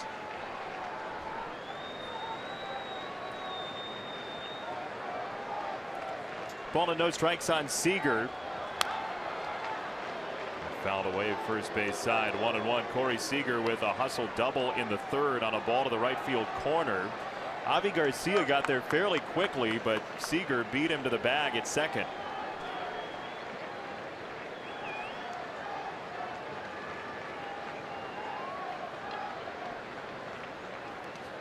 Two balls and a strike on Corey Seager, one of the truly talented young players in baseball. And there are a lot of them. Yeah, and he is, and he stands out. I mean, I don't think people quite understand how big he is. When you stand up next to him, you realize just the sheer size of him, especially playing shortstop. He reminds me of like a Cal Ripken Jr. type shortstop, just a big bodied tall guy. Because most of the time you don't see tall shortstops like that. But Cal Ripken was the first one that popped into my mind when I saw him up close. And because he's so tall, they're going to need extra bleach for his jersey tonight. I feel bad for the clubby.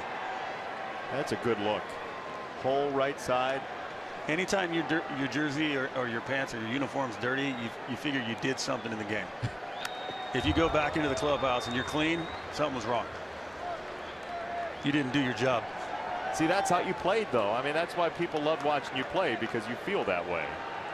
Yeah, well, I mean, it sounds silly, but that's how I felt. Like, I didn't do something today if my jersey's clean. Hope you tipped well. I did.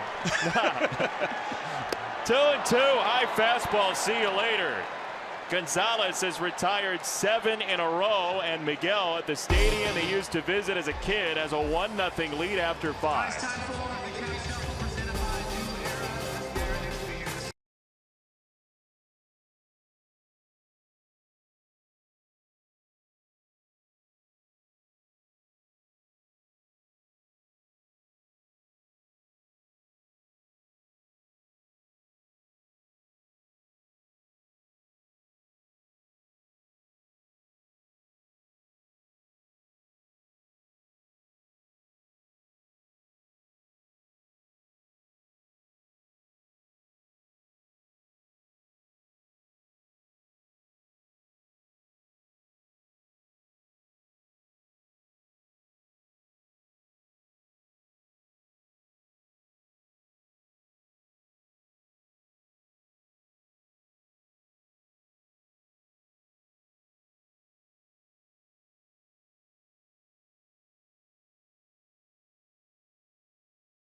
Staying up for the entire game with us tonight. You've made it this far. You might as well stick around for a couple more innings. Thanks for having a late snack with us.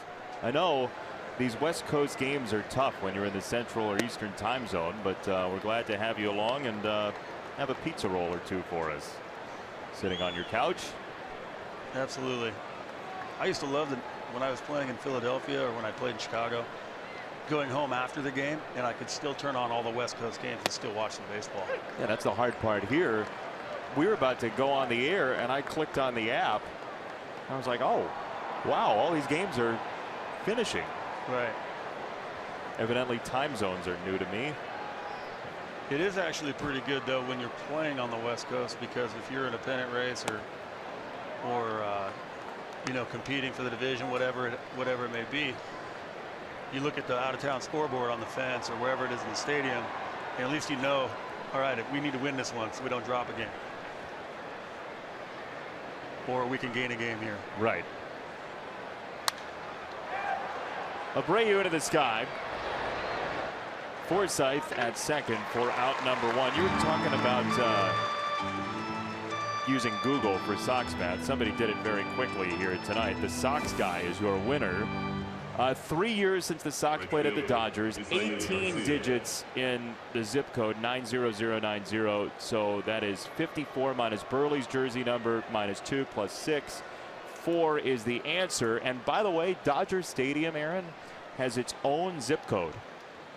Wow, I didn't know that. Yeah, they have the LA zip code that like the offices are in, but Dodger Stadium itself has its own zip code. It's that cool of a place to watch a baseball game. It's on the top of a mountain in the ravine. We were on our way on the bus on the way to the ballpark, and one of the players who had not been here from the back of the bus said, I feel like we're coming to Disney World. They have those gates at the entrance that make it look like you're going to an amusement park. And then you have to drive around for a while to even get to the stadium. It's its own kind of mass of land.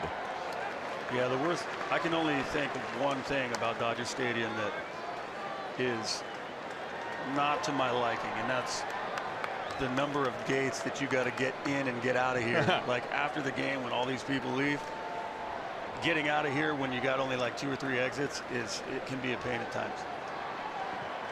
Well, some people probably have seen the picture of just cars lined up for days leaving this place. This could be a tough play for Seager at shortstop. Avi is out. Maybe worth a review. 2 down. Catcher Kevin Smith. See what Cash says at the replay center. Just from up here and looking at it, it looked like he got him by about a half a step. Close. Real close. Mike Kashersky in the White Sox replay room. We'll take a look at it. You've got 30 seconds to decide, and it looks as though Sox will say go ahead, move on. Nice play by Seager. Very nice. Kevin Smith takes a strike. At least now after they redesigned all the clubhouse here, you don't have to quite travel as far as you did with the old clubhouse. You had to go up a flight of stairs to be able to get to it before they redid it. They've turned the old clubhouse, which is pretty small, they've turned the old clubhouse into a baseball operations office. I stuck my head in there on the way up here. Did you? Yeah. Steal any analytics? No, just that's good of you. A lot of memories. Looked in the training room, or what used to be the training room. Spent a lot of time there. Because you kept breaking your nose on fences. No, actually I broke my face on a Vincente Padilla 95-mile-an-hour fastball here. So, and that was when Vin Scully came down the next day to see if I was okay. I thought that was like the coolest thing ever. So Vin came to check on you in the training room. Yeah, I was in the training room and I heard his voice and I heard him ask for me. I popped up off the table and ran out just to be able to see him. And what a nice man. Called strike 3, very low portion of the zone, and a 1-2-3 inning for Wood, who's sent 8 in a row away as well. So a pitcher's duel tonight at Dodger Stadium.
2, Chicago fans. Back to Dodger Stadium. Sox with a 1-0 lead into the 6th. And Justin Turner leading off, and Bellinger and Grandal. And there is strike number 1 to Turner, who's 1 for 2 today after a fly out to center in the 3rd. That is one big beard. I don't know how he hits with it.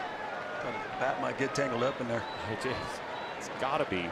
It's got to weigh you down a little bit too. Like I wonder, clean shaven or full beard, if he's slower with the beard to first base.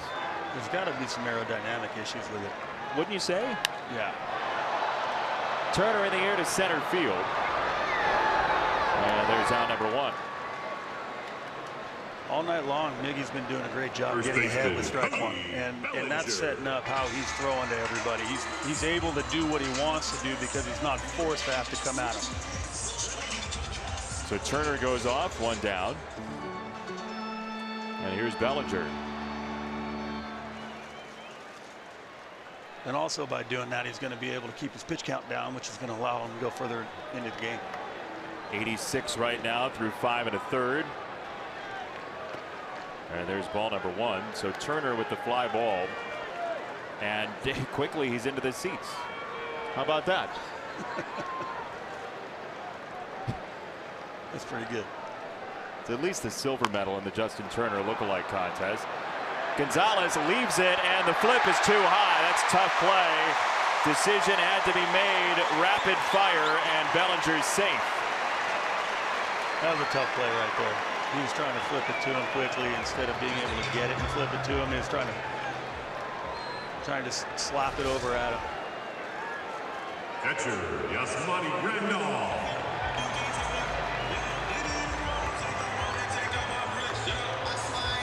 And you can see how fast Miguel gets over at first base. He's a good athlete, and I think there was pretty good communication there.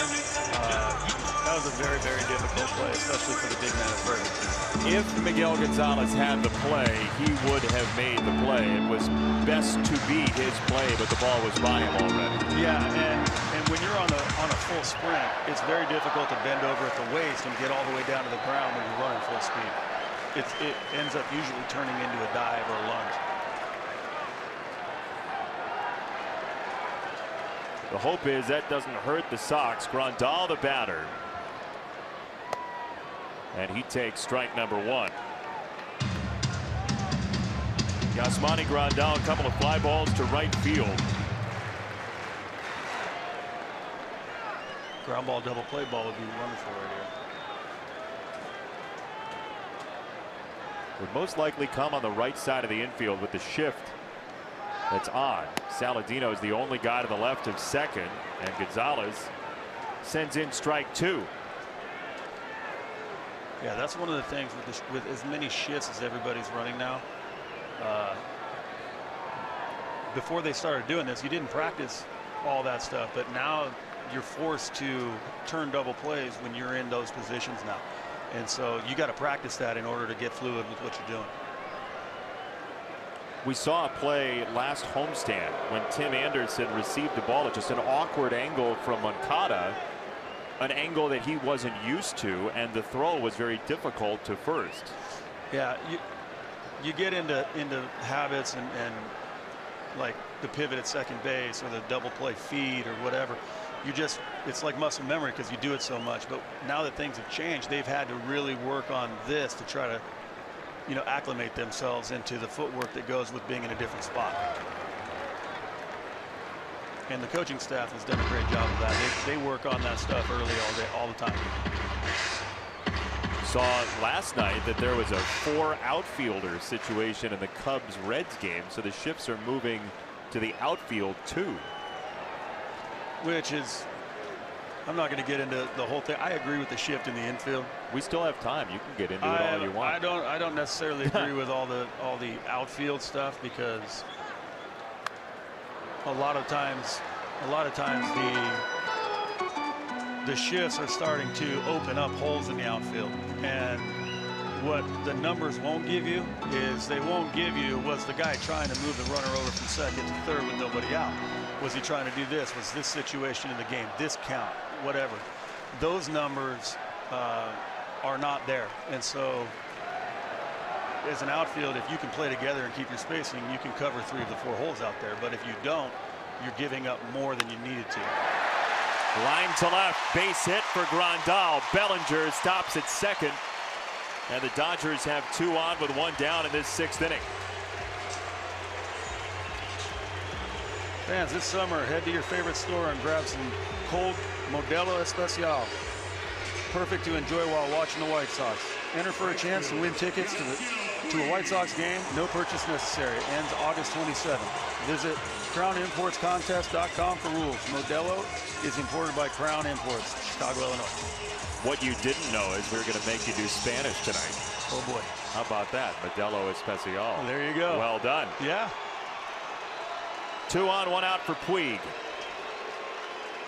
Just got to point out Leary did a great job cutting down the distance on that ball to keep Bellinger from going to third base on that. That was great. And if you watch, you could see Cody was digging for 3. He realized he had to shut it down because Leary did a great job. What that does is it keeps Puig from a fly ball to tie the game. Yeah, and that's the game within the game. Those little things right there are what win and lose you games over the course of the season. And keeping a guy off third with less than 2 outs by cutting the distance down and playing the game the right way. Now you're giving your pitcher the best chance. Here's a look at Garcia and left. And you can see him digging right off the bat, trying to get an angle to be able to come up and throw to third. As soon as Cody saw that round at second base, he had to shut it down. 1-0 Gonzalez to Puig. Bellinger at second, Grandal at first. Puig takes low. 2 balls, no strikes.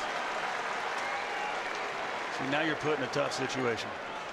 You definitely don't want to try to walk the guy to load the bases, and as we were talking, put a runner in at third base with less than 2 outs, because now you don't need to hit the score run. So he's got to come at him, but with Puig at the plate, he's not a guy that you really want to try to make a mistake to. Significant power in that bat. He's off the plate, 3-0. And now you wonder if he's going to go green light on 3 balls, no strikes as the Sox bullpen starts with Minaya. I'm not sure what his philosophy is on it, but when you got a guy at 3-0, if he's got to do it once, he's got to do it 2 more times. So with 1 out in a 1-run ball game at this inning right now, I'm taking a pitch. Make him do it over again. 3-0. Inside, ball 4. Puig walks, bases loaded.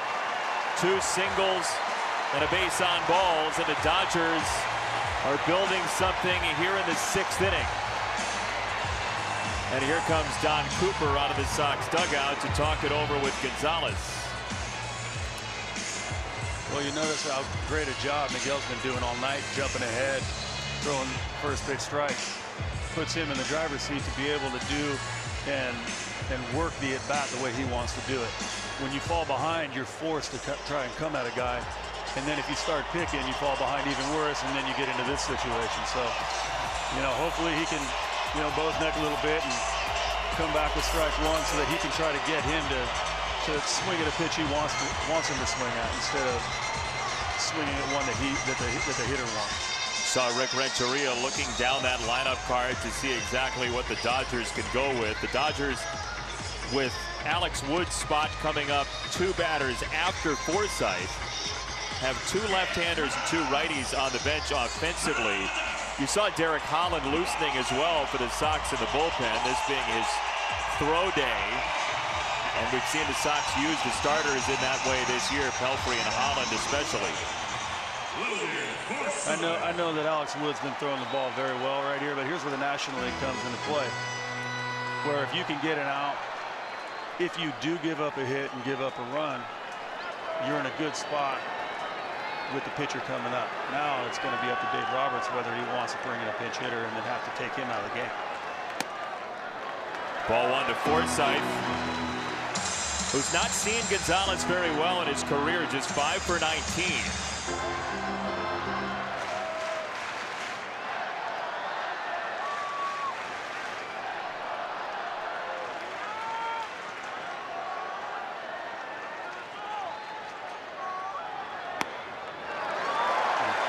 could have been a strike. It wasn't. 2-0 on Forsythe, who is one of the top eyes on this team in terms of his comfort with the strike zone. Yeah, that pitch looked pretty good. 2 balls, no strikes.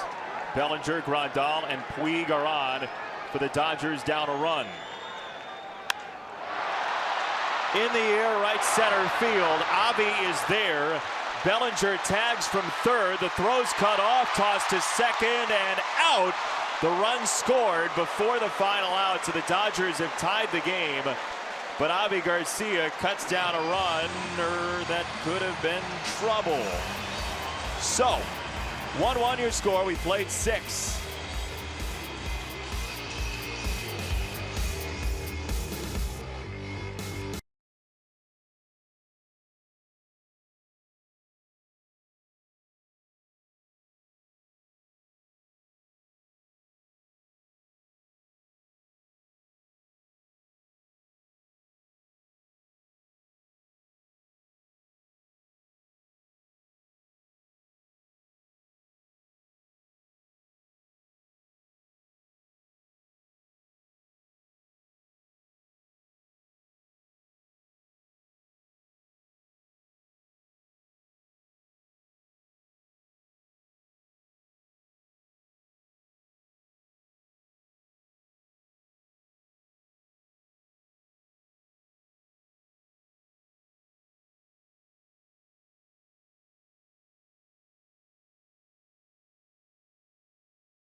State Farm here to help life go right. It's the double play to end the inning. Avi nicely hits the cut man.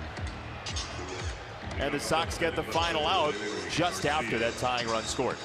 Yeah, that was a great job by Avi, being able to try to get around the ball. And it was good communication between Adam and Avi, because Adam could have caught that ball, but his momentum's taking him away from where he's trying to throw, whereas Avi's got his feet underneath him and did a great job hitting the cutoff man so they could get a backside out. Watching Grandal round second base, or leave second base, he wasn't sure whether to go or not go. And he got kind of caught in no man's land right there. So it was also a good job by Jose being able to recognize that, cut the ball, and get that out. Here in the 7th inning, important for the Sox to get a runner on because the pitcher's spot is up 4th. So you could pinch hit for Gonzalez and have him be through after 6 as Garcia does that. Leury down the line into left. Taylor gets there quickly. Garcia for second. He's there. A leadoff double here in the 7th inning. That's what you want right there. That's what the pitcher's trying not to do. When you have a team or your team scores a run, your biggest thing is going out there that next inning and putting up a 0. And giving up a leadoff double is tough. It's our Mazda replay, and there is that double for Garcia. Yeah, right out of the gate, he knew it was going to be a base hit. He was digging for 2 out of the gate, and it ended up being a close play at second anyway. Well, Taylor was shifted a little bit toward the line, and that gave him a little room to play with in terms of time, as now Moncada tries to solve Wood with a runner at second and nobody out in this 7th inning.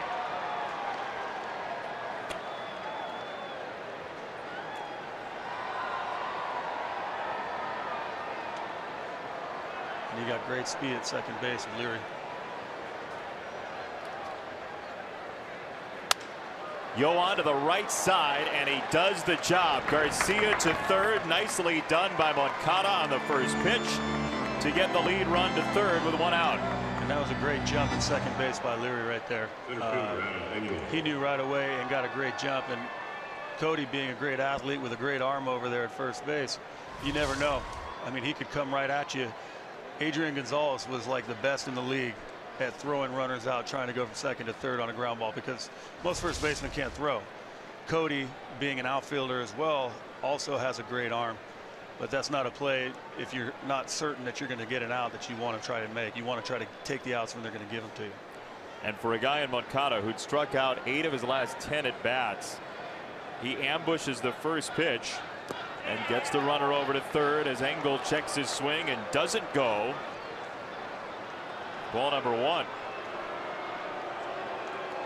Yep.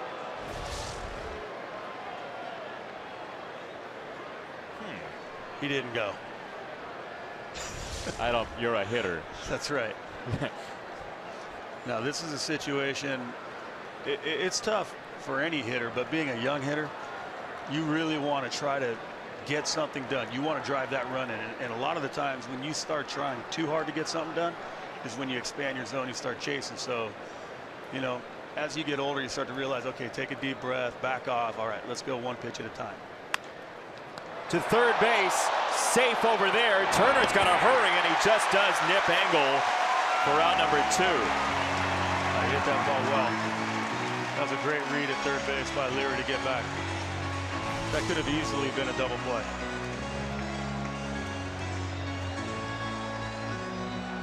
I thought he might have been taking a little bit too much time with Adam's speed too. I thought he might have had a chance to beat that out, but that was a nice play by Justin. It's going to be Alan Hansen pinch hitting for the Sox. Adam stung the ball to third, but Turner was right there with the infield in, so it's up to Hansen to get that leadoff double across. So Gonzalez is finished after 6 innings, 5 hits, 1 run that was earned, 3 walks, 4 strikeouts at Dodger Stadium, and now a meeting at the mound for the Dodgers, and conversation centering around Hansen. Rick Honeycutt, the pitching coach, out to talk to Wood, who, by the way, with 2 out in inning number 7, has thrown 74 pitches. Been efficient. He's been efficient. He throws strikes and he throws his off-speed pitches for strikes. So he gets a lot of balls put into play, especially early in the count. So, you know, that's the key. When you see a guy go late into the game, typically it's not a high strikeout game. Typically there's a lot of balls being put in play early in the count. He's been to 1 3-ball count all night. Speaks to being efficient. Strike 1. So easy, right? Yeah, right. It doesn't sound easy. It sounds super easy. Well, that's because these guys are so good at it. Make it look easy. 2 down to Hansen. Garcia at third, and a swing and a miss on a breaking ball to start him. Yeah, this is such a great outing for Miguel tonight. You know, first time at Dodger Stadium, pitching at home. It'd be nice to be able to get a base hit and get in the W too. That's what it would have to be, is a run here, because Gonzalez is done. It'll be left to the bullpen, which is down a man after Tyler Clippard was traded to Houston in between Sunday's series finale and this opener. Clippard off to the Astros, and Dylan Covey activated from the disabled list, and it looks like it's going to be Juan Minaya for the bottom of the 7th. He's got great stuff too. I mean, he's been impressive up here, but I mean, in AAA, he's a big imposing person out there on the mound, because he's too good for AAA, right? Yeah, I mean, he's well deserved to have been here. Off speed for a swinging strike on Hansen, 1-2. All right, now where if you're Alex Wood? Well, you just got the changeup down and away. I mean, he might try to back him off the plate with something in here just so he can set up the next pitch. And that's where, when you're ahead in a count like this, you can waste a pitch by making it a purpose pitch. But when you're even or behind in a count as a pitcher, it's tough to do those sorts of things, because then you risk losing it. 1-2 from Wood. Hansen takes low and in. We showed you earlier that Alex Wood gets the vast majority of his strikeouts down and out of the strike zone, and this at bat is a very Alex Wood at bat, considering all 4 have been down and below the zone. Right, and now you open up being able to elevate the fastball with 2 strikes as well. And he's thrown in, changeup down. He can go away from him. He can go up in the zone. He's going to go back in. And he caught the corner, strike 3. Beautiful pitch by Alex Wood. Hansen doesn't like it. We're at stretch time at Dodger Stadium, tied at 1.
Dodge upcoming schedule. See your authorized Dodge dealer to experience a world of performance, design, and fuel efficiency. Go to Dodge.com and check out our powerful lineup.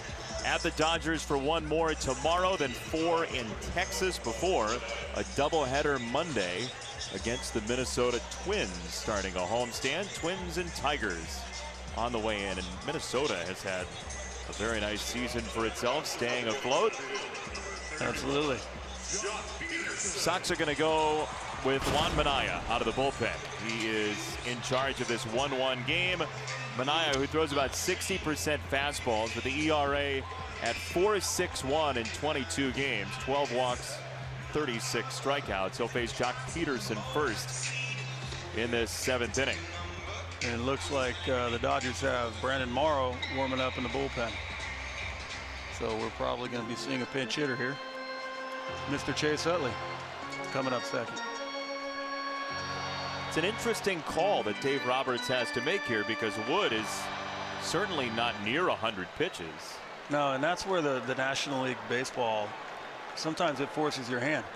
And you got to, even though you don't want to take your pitcher out, you kind of have to, especially this late in the game in a tight ball game. But say Peterson doubles here, you could make a pretty strong argument to leave Wood in to bunt. Yeah, it wouldn't surprise me if he doubled, or even a base hit if they pulled him back out, with his pitch count being what it is. Good fastball from Minaya, twisted him around, 1-1. Big swing, and you know, Minaya throws very hard, but being as big and tall, it's almost like Randy Johnson. When he strides and lets the ball go, it's already a couple feet closer to you than most.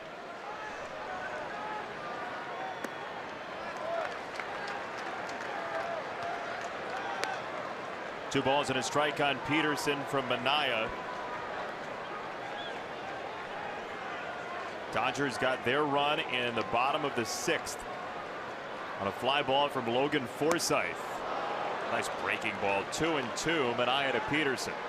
That was a great slider underneath his hands right there. That's a very, very tough pitch for a lefty to hit versus a right-handed pitcher, and vice versa. It's almost like a left-handed cutter on a right-hander.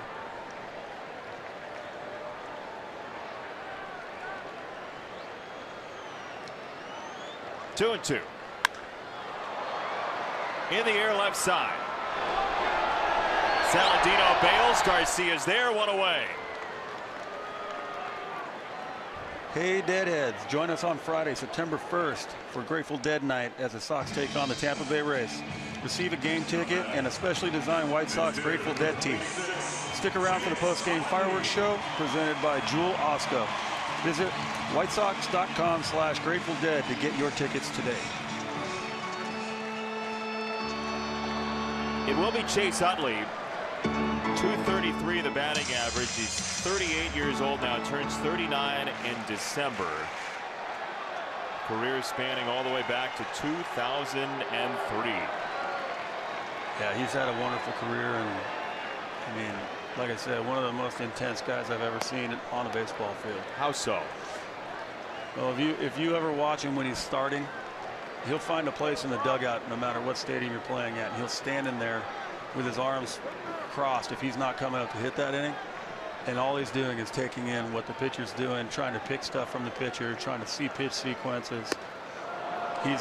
He's into everything. He won't talk to any of his friends, whether they're best friends or not, whatever. If they play for the other team during the game, you could hit a double or whatever. He won't say a word to you.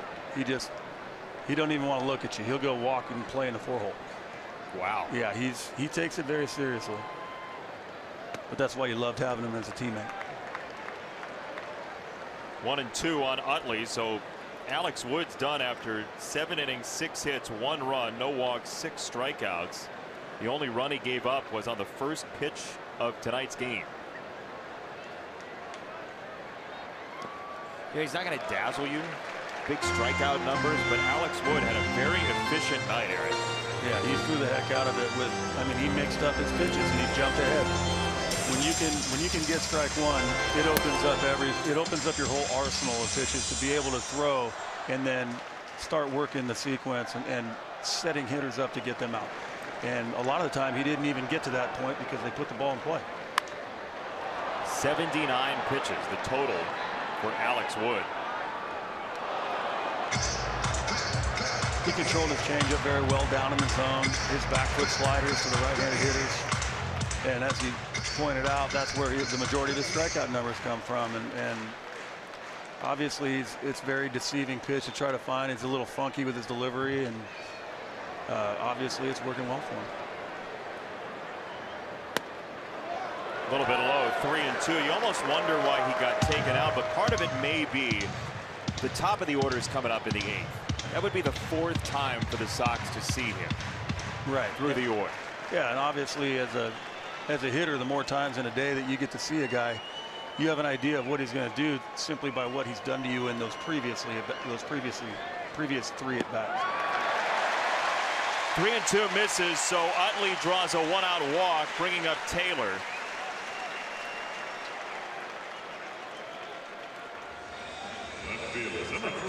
Fourth walk drawn by the Dodgers tonight.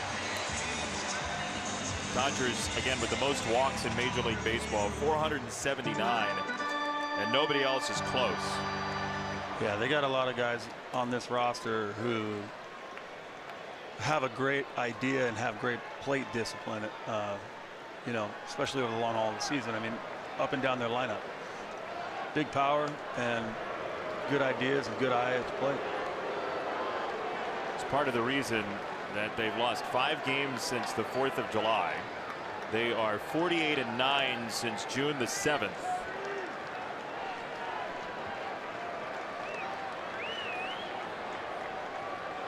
Their run differentials plus 208. But when you look down the roster and you look at the home run numbers on on the lineup that they put out today, 17, 19, 17, 34, 15, 21, 3, and 11. I mean, that's pretty good. You got an 8-hitter with 11 homers. Right. And they still don't have Adrian Gonzalez in this lineup, which is amazing. And Kershaw is coming back. So good luck, National League. Right. It's almost like by getting these 2 guys back, they're making trades at the deadline. Right. And they're bringing on more talent, which they've already done. I mean, they got Tony Cingrani, they got Tony Watson. Kershaw is coming back at some point, and they, by the way, traded for Yu Darvish. Right. And they've improved from when they started this run. There's a lot of teams in the National League just saying it's not fair. Ball and a strike on Taylor.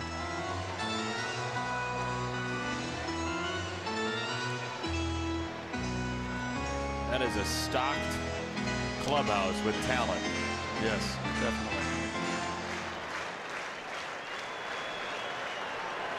Bellinger, one of the great young players. Chase Utley, Veteran leadership over at first with one out.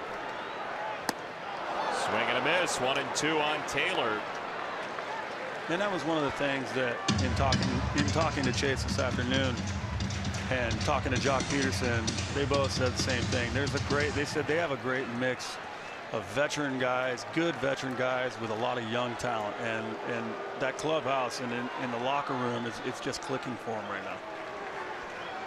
And a lot to be said for that, for chemistry and just how everything works together. And then that man right there, David Roberts, I mean, he's the one who puts it all together. And I know from playing with him, he's a wonderful man. He's a wonderful teammate. And he cares about the guys. And the guys actually, they can feel that when they know that the guy that's running the show is in their corner. Manaea, big strikeout. Second down of the 7th inning, and Seager's coming up with Utley still at first. Corey Seager.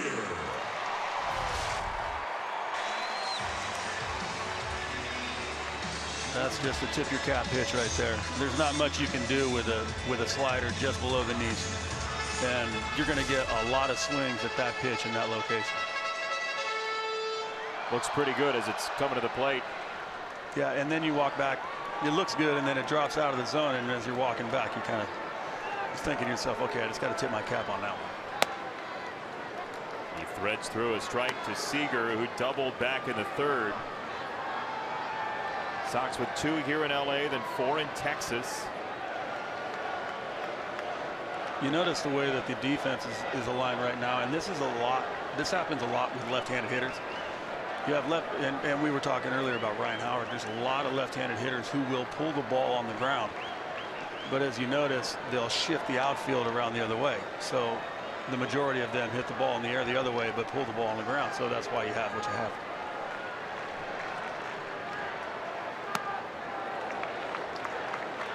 Question is, if you're a pitcher though and you have that as the defensive alignment, where do you pitch? Well, if I were a pitcher, I would just say, okay, you call it. So my catcher's going to be the one that goes over, and they go over all that stuff every day. The catcher, the starting pitcher, and the pitching coach, they go in there and they go over everybody in the lineup and guys on the bench, so they have an idea of how we want to pitch them, and then they play defense behind them accordingly. Now it's up to the catcher to call it and the pitcher to hit his spot. 1-2 on Seager. Utley over at first after a 1-out walk.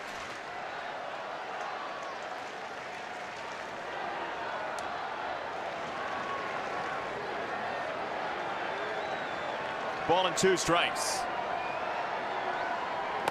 He struck him out. Juan Manaea back-to-back punch-outs. This one a high fastball will go to the 8th. 1-1 your score. Get a safe, affordable ride to and from home base with Uber.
Are waiting for you now at your local Honda dealer. Sox with a run on the first pitch of the game. Dodgers with a run on a fly ball from Logan Forsythe in the 6th. But the story tonight, Aaron Rowan, has been Miguel Gonzalez and Alex Wood demanding on the mound a quick pace and not a whole lot of runs. Yeah, they both have been lights out all night. Both of them throwing a lot of first pitch strikes and getting a lot of balls put in play early in the count. And you get that, you get a quick game. New pitcher is Brandon Morrow, 33-year-old, who didn't give up a run in his outings from May 29th to July the 2nd this year. But recently he's been gettable, and Tim Anderson goes to third on the first pitch again. One away. As we take a look at our Ford drive of the game, visit your local Ford store or buyfordnow.com. Tim Anderson, first pitch hunting tonight. He tried to go first pitch hunting again right there. It worked well for him the first time. Hey, 1 for 2 is not a bad average when you're trying to do that. 1 for 4 tonight for Anderson when he got deep in the count. He had a ground ball and a line out. And here is Saladino to take ball number 1. I'm sure there's a little bit of fun that you have with the pitcher when you jump him on the first pitch, right? Oh yeah, you enjoy that. It feels really good unless you end up popping up. Saladino bounces to shortstop. Seager off the backhand side for round number 2. MLB.com at bat is your #1 mobile app for live White Sox baseball. Get White Sox home screen icons and app features as well as game day, live game video, highlights, radio broadcasts, StatCast, news, and more. Download MLB.com at bat today. You did some radio for the Sox a couple years ago, right? You were with Farmio for a series. Yeah, Farmio's taught me the ropes a little bit. Then I got to do a couple games with Hawk, and I mean it's fun. It's a good experience, and I enjoy doing it, and you know, talking shop a little bit. Were there 750 people in the booth the days you worked with Farmio? No. Their booth's normally a clown car. Farmio has more friends in more places than anybody I've ever met. Oh, he knows more people than I've ever met. Yeah. Anybody in my life. But we were in New York. We were in New York playing the Yankees at the new Yankee Stadium. So they didn't have everybody in the room with us. 2 balls and no strikes on Abreu. There's Farmio. There he is. Ed and DJ telling a story, probably. He looks like he's in story mode, doesn't he? Yeah, you can see him thinking. A good man, Ed Farmer. DJ too. Yes, sir. It's up high. DJ's from down the road here too. Yep. Culver City High School. Yep. He my first spring training after I had gotten drafted, was his last year. So we played in spring training together until I got sent out.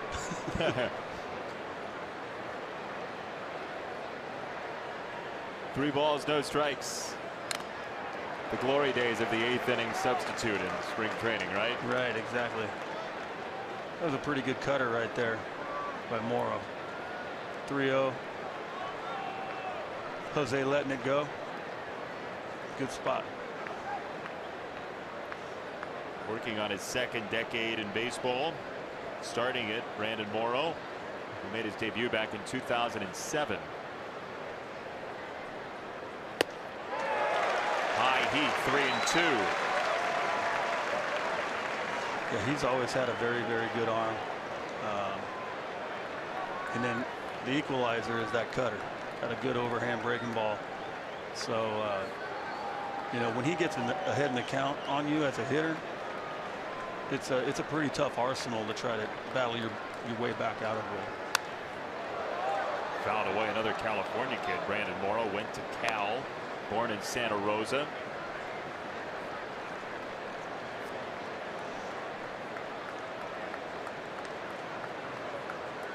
So Miguel Gonzalez twice has thrown jewels against the Dodgers this year. The first time he lost 1-0. Tonight it's going to take more than the 1 that each team has so far to get a result. 3-2 on Abreu. Up the middle, over the bag, Forsythe for out number 3. Jose's best bet there would have been the ball ricocheting off the second base sack. It didn't. And we'll play bottom 8 in the 1-1 tie.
Defensive play. When you think of garages, think Danley's 7-7-3 garages. In Boston, Yadi Molina to Devers on the turn, Nunez and Moreland. It's a triple play for the Boston Red Sox. Rafael Devers can really play, a young talent for the Red Sox, and Brock Holt and David Price can really celebrate. That was a pretty nice play, being able to find the bag behind you to be able to turn that. Here we go, 8th inning. Turner, Bellinger, and Grandal, and these are the guys that if you get through, you feel good. Absolutely. This is the inning right here. You want to try to be able to get through and give yourself an opportunity to win a baseball game. The Dodgers have yet to have a leadoff batter on tonight, and Turner is up for the second time as a leadoff man. He did in the 6th and flied out to center at angle.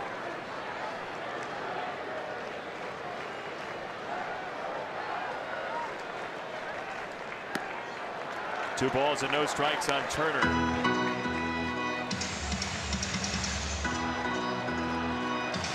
Aaron Bummer getting loose in the Sox bullpen, the only regular left-hander in the Sox relief corps. Turner on 2-0 to left field with a base hit. Your former bat boy is on here in the 8th. Yeah, that was a good piece of hitting right there. 2-0. Most hitters are sitting on a fastball, but you see how he keeps his hands back to be able to hit that off-speed pitch and stay fluid enough to get it out there. Now, how do you pitch Cody Bellinger in this spot? I mean, what a...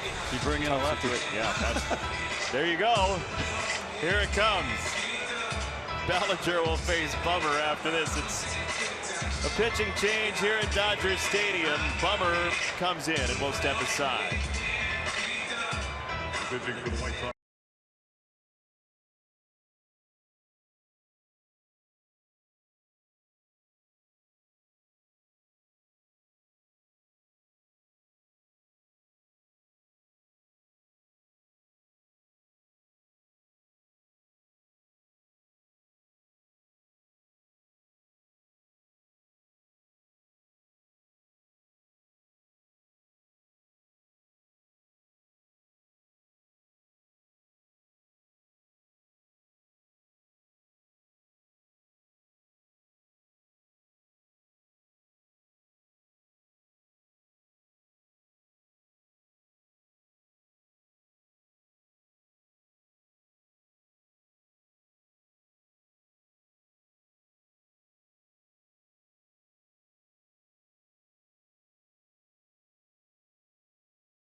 On the hill for the Sox. He's allowed just 2 hits in 16 at-bats to left-handed hitters. But this is one of the toughest lefties he's going to face. In fact, his only 2 hits allowed to lefties this year have been home runs. 2 for 16, a 125 average. And Cody Bellinger, one of the top power hitters in the game, takes ball number 1. Yeah, this is a good test for him. I mean, last thing you want to do is fall behind him, because now you put him in the driver's seat. But you know, also at the same time, you got to be careful with him, because you know what he's capable of doing.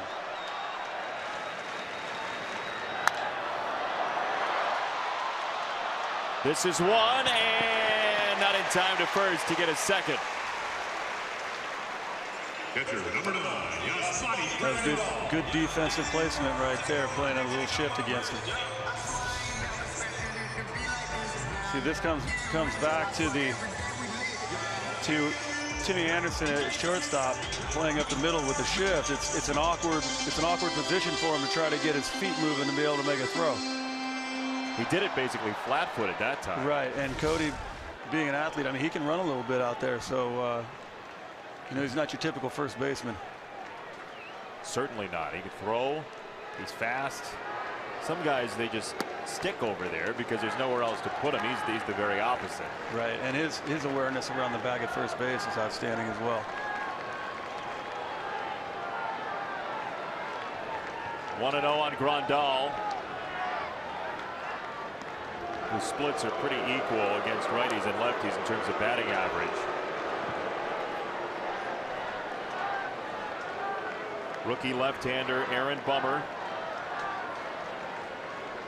He's made his way all the way up through the system this season. He's hit almost every stop on the way up. Up from Double-A Birmingham, and he's pitched well for himself. 4.15 ERA, but opponents are hitting 200 against him. Yeah, he's got a sneaky delivery and got a great arm. So, you know, he pounds the strike zone, and you know that's going to get him outs at this level. There's a strike, 2-1 on Grandal. Jake Petrichka is getting loose in the Sox bullpen right now. We'd like to not have to face Kenley Jansen if you're facing the Dodgers, but that's the situation you might find yourself in, down a run in the 9th. Yeah, he's got a heck of an arm, and I mean, he's done a great job as their closer. So hopefully we don't see him. Yeah, he's no fun. No. 2-1. Runners off, ball bounces away, and Bellinger's easily into second on a stolen base. He'll get credit for that because he was going with the pitch. Yeah, he left first move right there, and especially with an off-speed pitch being thrown, Kevin wasn't going to have any chance to try to get him anyway.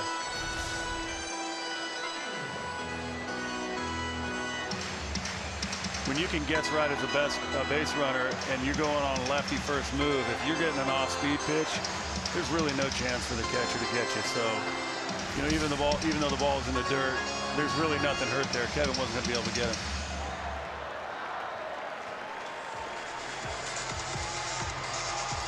Little meeting from the infield, and Kevin Smith with Yasiel Puig standing on deck for the Dodgers. Petrichka might be his opponent. 3-1. Fouled away. 3-2. Bummer went right after him.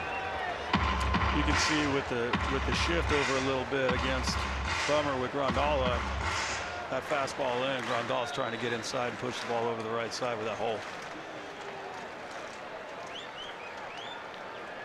Lead run Bellinger at second base. 3-2 is in the dirt. Ball 4. 5th walk taken by the Dodgers tonight. 2 on, 1 out, and here comes a meeting at the mound. Don Cooper is out. Puig has not hit left-handers very well at all this year at 146 batting average against lefties. You don't see that all the time. I mean, most guys do pretty well against the opposite side. So you'd imagine they'll play the reverse splits here as you see Petrichka getting tuned up.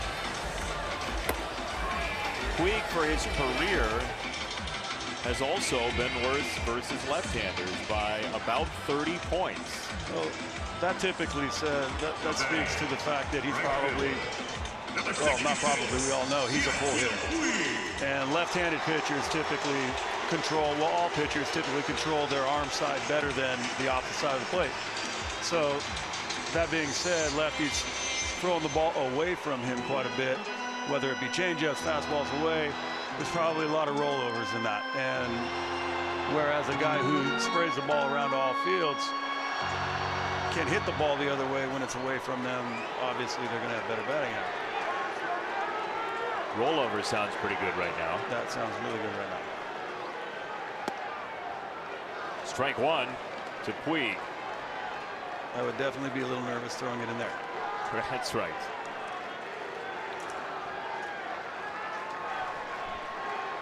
That's as close to his hit me zone against a left-hander as you're going to get. Right. Down, ball and a strike. Forsythe is next, and he is great numbers against left-handers, so you'd imagine this would be Bummer's last batter. Sox will have Garcia, Smith, and Garcia coming up tonight. Hopefully we can get a ground ball. You're gonna have to hurry with it though too, because he can run a little bit.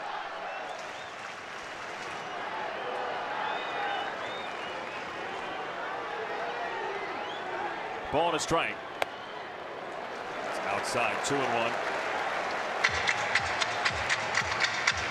Two starters tonight were magnificent. 6 innings from Miguel Gonzalez, 7 for Alex Wood. They allowed just 2 combined runs.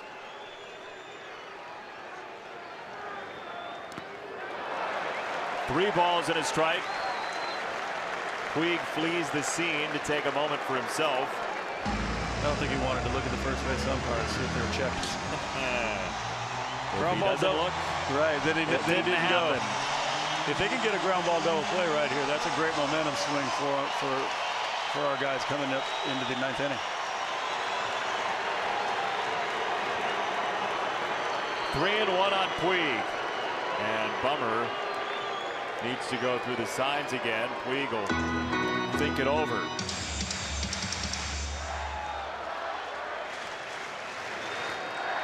'26-year-old Cuban Yasiel Puig on 3-1 takes in the dirt, and the bases are loaded with 1 down in the 8th for Logan Forsythe, and that's going to be all for Bummer.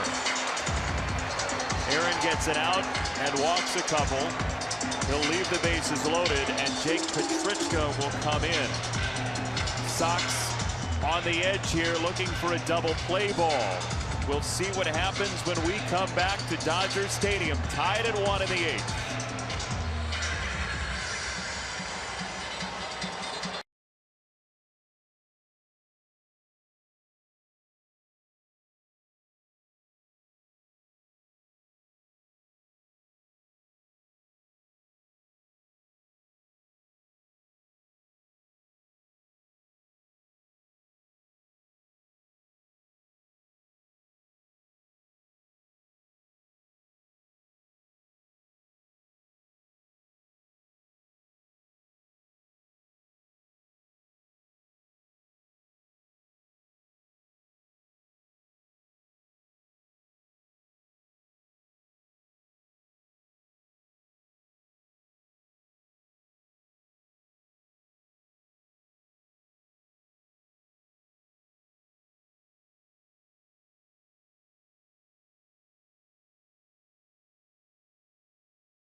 Is accessible from all levels of Guaranteed Rate Field.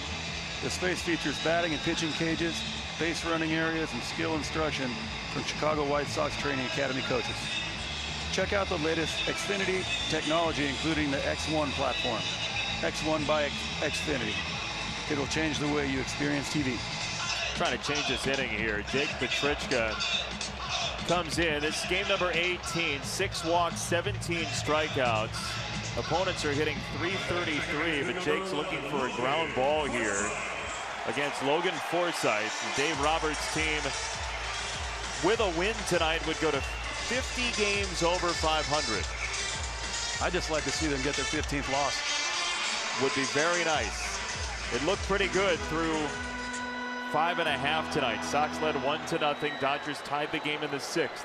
And here we are in the 8th. Bases loaded, 1 out. Forsythe.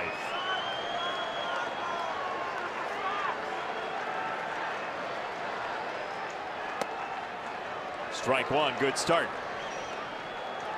And this is a good move bringing in Jake also, because he's a ground ball pitcher with the sinker. So, you know, hopefully he can pitch to his strength and try to get one to get us out of here. Yeah, for his career, 62% of balls are ground balls against him.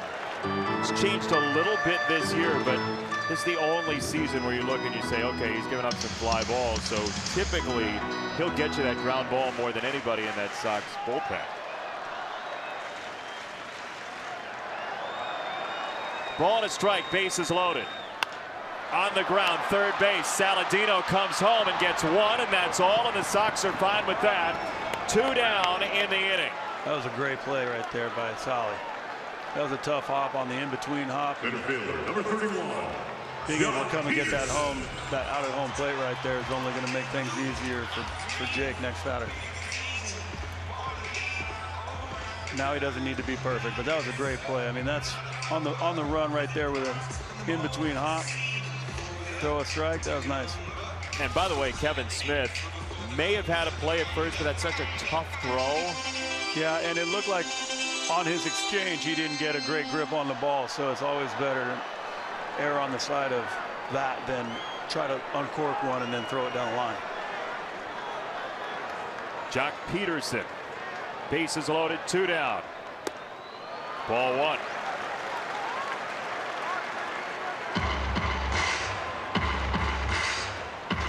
Peterson 0 for 7 against the Sox this year.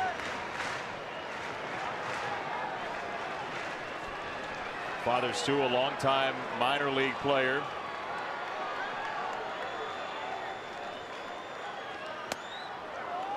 There's a strike from Jake. 1 ball, 1 strike. Well, you got the ground ball pitcher versus the fly ball hitter. See who wins. Both these guys are trying to put their teams in position to win the opener of this series. That hits him, and the Dodgers take the lead. My goodness.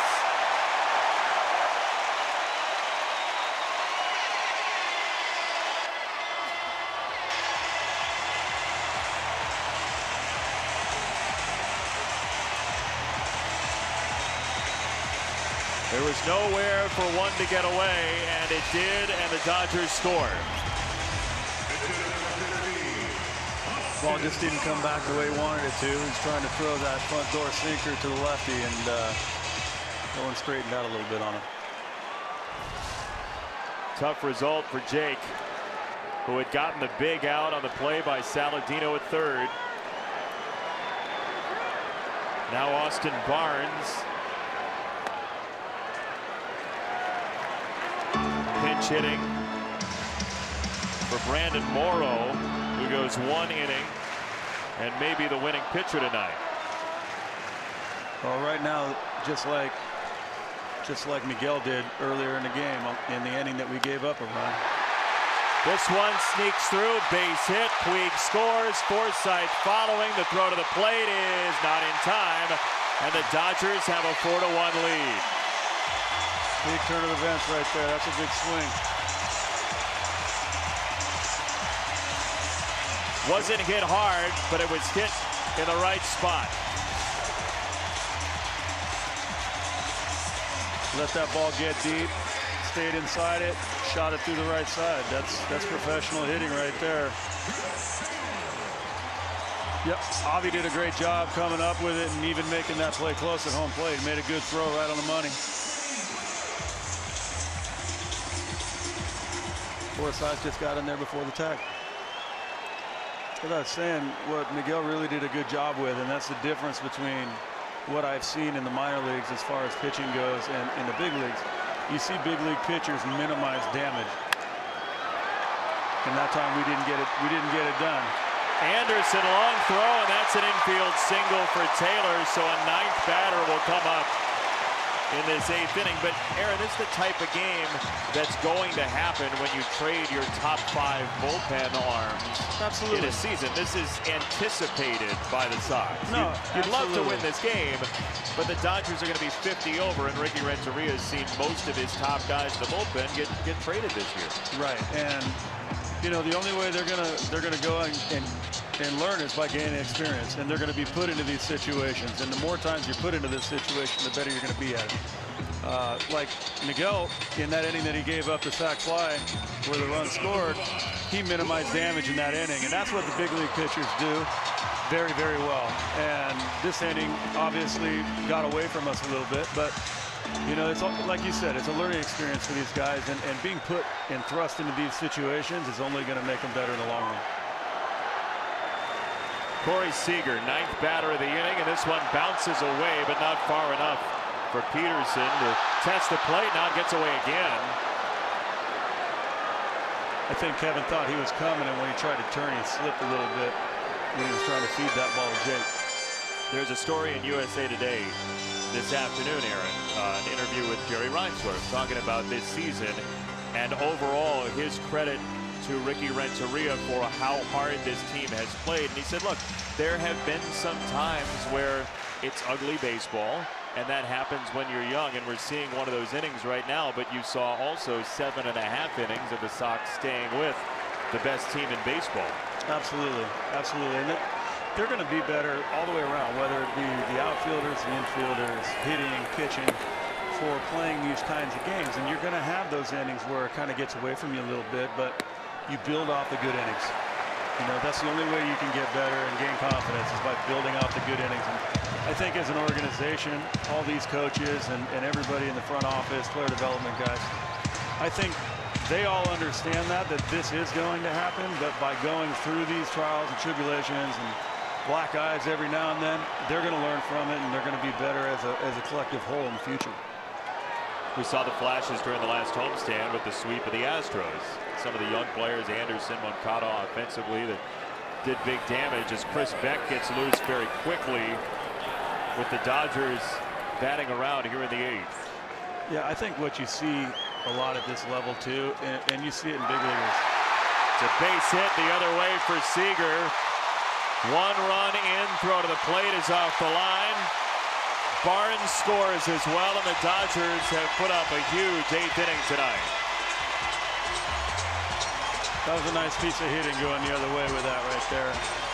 And good effort by Leary to try to get him at home plate. Leary's got a very strong arm as an outfielder that I think a lot of people look at his size and they don't think that, but he's got an absolute cannon out there, and he's pretty accurate with it as well.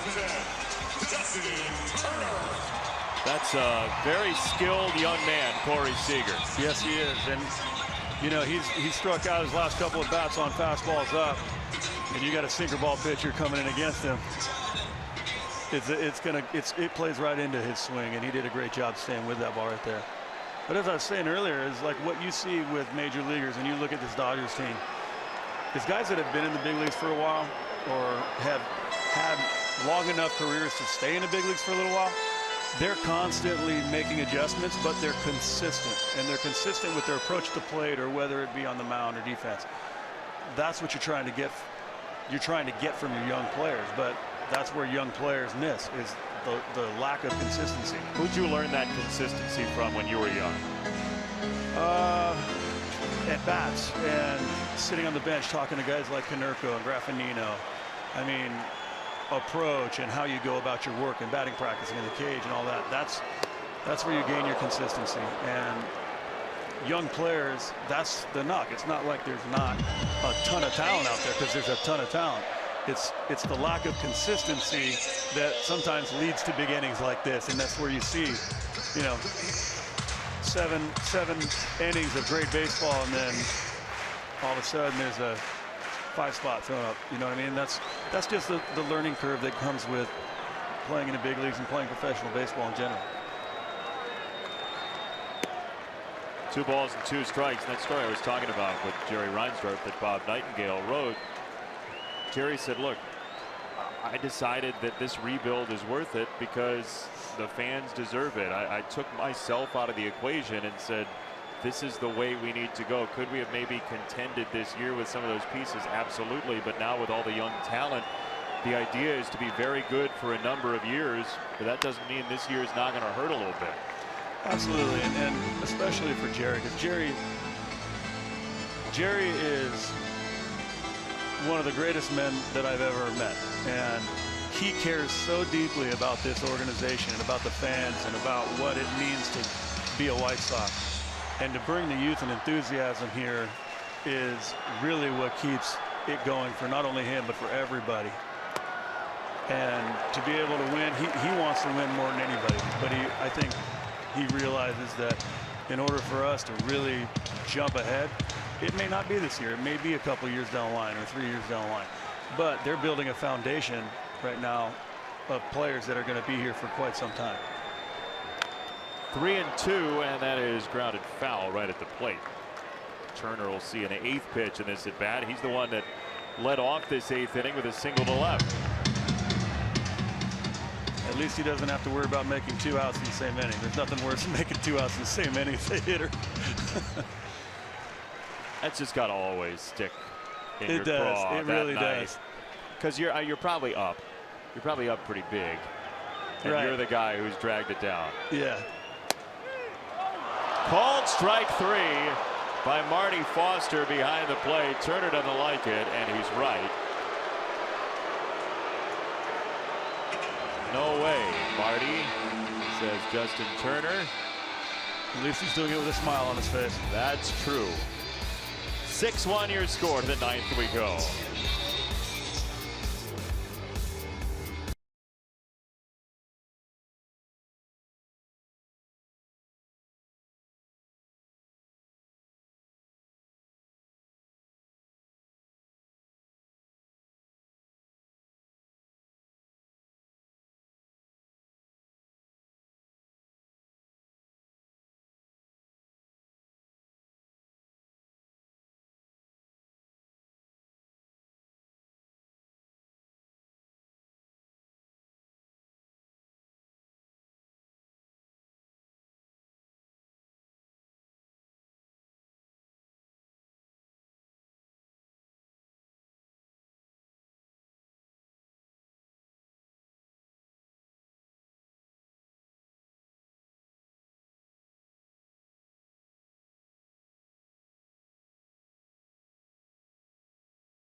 Replay powered by Xfinity, the future of awesome. And it's Corey Seager who is in the future awesome, but also now awesome. That's a nice play on a short line drive, and then this ground ball to throw out Avi Garcia. Our Giga Time high-speed replays presented by Xfinity. And the Dodgers are going to be pretty good for a while with guys like that as Fields comes in after 1 inning of Morrow. Yeah, they got a lot of young talent here, and they got more in the minor league system. Not even here yet. They have another outfielder down there that's really having a great year. named Alex Verdugo, who was also on my Arizona Fall League baseball team this last year. He's having a great year in AAA. They got some good arms down there, some bullpen type arms that are going to be very, very good in the future as well. Verdugo is one of those guys that they wouldn't trade. Yeah, he's a special talent, and he's got a great arm, plays great outfield defense, and he can hit. He can hit a ton. Looks a little he reminds me a little bit of Cody, the way they both stand kind of straight up. Huh. But you know, I think he's going to be here before long anyway. 0-2 on Avi Garcia. Well, we said that don't really want to see Kenley Jansen, but this isn't the way to not see him, is have the Dodgers score 5. They don't use him with the 6-1 lead. Right, I would have rather seen him. That's right. That's it. At least we got a shot. Yeah, we'll rephrase for tomorrow night. Yeah, well, who knows? Maybe we rattle off about 15 hits. At least make the Dodgers use it. Yeah. Would be the idea here in the inning. Absolutely. You want to try to get into that bullpen as much as you can. Avi scorches this ball to right. Puig on a slide makes the catch. Hit that ball well. That ball tailed right back to Puig out there. Avi did a good job staying inside the ball, and because of that, the ball ended up, see how he kind of backhanded where he got it close to his body. That ball was tailing back towards him. That wouldn't have looked great on a slip and slide or on a baseball diamond, but it got the job done. By the way, great pitching matchup tomorrow night. Carlos Rodon and Yu Darvish. Yeah, that's going to be a good one. Both those guys have outstanding stuff. Here is Omar Narvaez pinch hitting for Smith, who's 1 for 3 tonight. Strike 1. 46,385 the crowd on a Tuesday here at Dodger Stadium. Pretty good, and I'm surprised there's this many people left. They've always been notorious for coming late and leaving early. Do you learn that as a kid, like, hey, we got to leave in the 7th, or is that? I think it's all about traffic out here in LA. Everybody wants to get out of here so they don't get stuck in the line leaving the gate you here. Californians and your traffic, I mean, it's just constantly like, oh, the 10's a little bottled up. And a little. You got to plan here. You got to plan your day around traffic when you're going to leave and go anywhere. I don't know how you all do it. That's why I moved. You're a smart man. Yu Darvish scheduled tomorrow for the Dodgers to face Carlos Rodon. 3.81 is ERA for the season for Darvish. I mean, you think about Darvish and Kershaw at the front of your rotation in a playoff series. It's going to be tough to knock these guys out, especially with the offense they have. But I mean, you're shortening a series with those guys because they get to come back. If you go that far, they get to come back. Kershaw is still on the DL with the back trouble, but he's going to throw a simulated game here at Dodger Stadium tomorrow, couple of innings worth tomorrow afternoon, and then they'll evaluate and see when the rehab begins in the minors for Kershaw. And then you take Alex Wood and throw that in the mix too. I mean, they've just got a great base of their starting staff. And I can just tell you from experience with like our 05 baseball team here, or when I was in San Francisco with like Lincecum and Kane and those types of guys. When you come to the ballpark every day and you legitimately feel like in your, who do we have throwing today? Oh, Burley's throwing today. Oh yeah, we're gonna win. Oh, Freddie Garcia, yeah, we're gonna win. Like it starts to become contagious when you know you're running out one of your horses almost every day. You mentioned Alex Wood. I mean, those three guys. First of all, I don't know how you get by this team in a playoff series, but then the bullpen has been outstanding. I mean, if they get a lead, it's tough in the 7th, 8th, 9th against the Dodgers as well. Yeah, I think if they lose games in the playoffs, it's going to be like what this game would have been before the 8th inning started. And that's where you have a 1-1 game, a 2-1 game, 1-0 game. I mean, you better have a good start out of your starter to even give you a chance, because you know they're going to be tough on your guys. 2 strikes on Garcia from Fields. Leury 2 for 3 tonight. He was on the DL the first time the Sox saw the Dodgers this year That quick 2-game series in July after the All-Star break. But we'll be on the air tomorrow at 9 o'clock. That game's on CSN. And Saturday in Texas, by the way, Derek Holland will face his former team.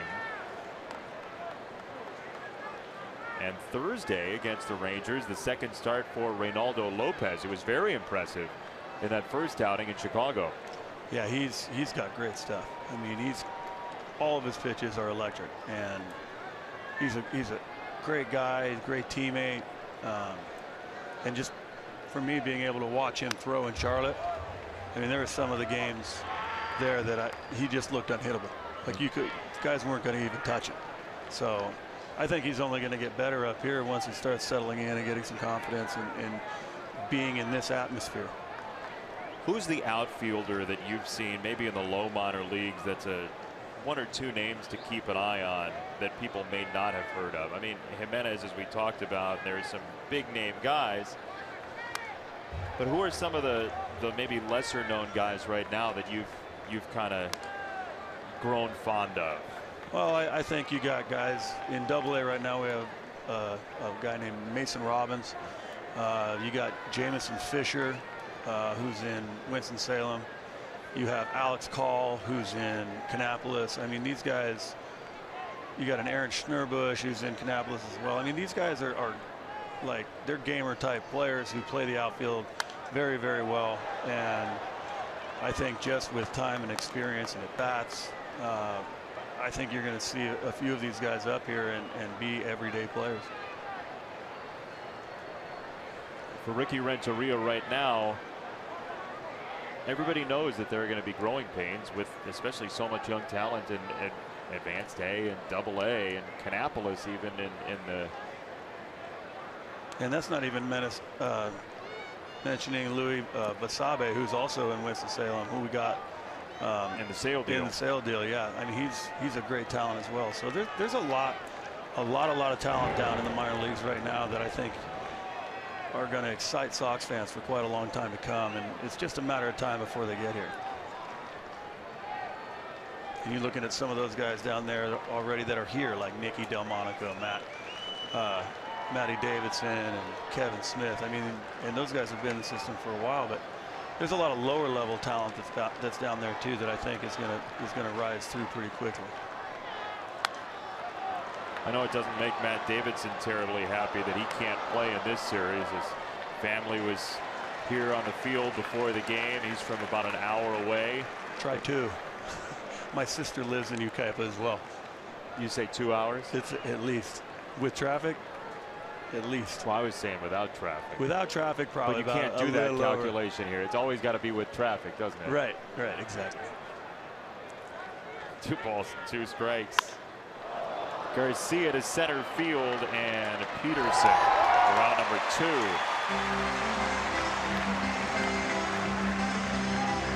The 2 down for Yohan Moncada.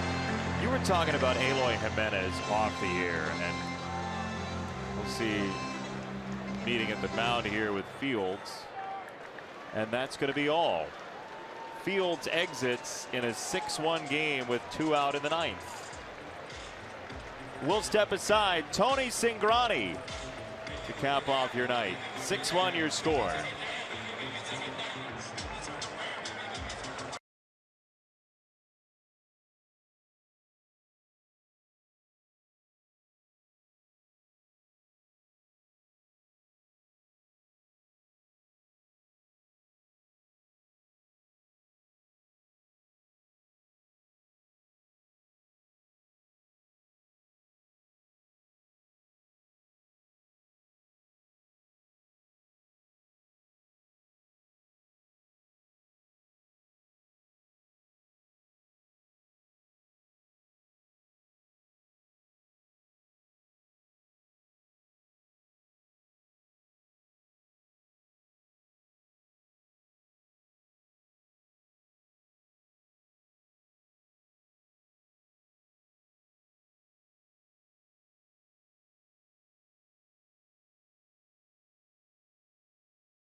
Your prize is that you get to see Lincoln Way Central's own Tony Cingrani pitch against the White Sox. Hometown guy. 29th game. Split time between two different teams, the Dodgers and his prior club, the Cincinnati Reds. He's got strike number 1.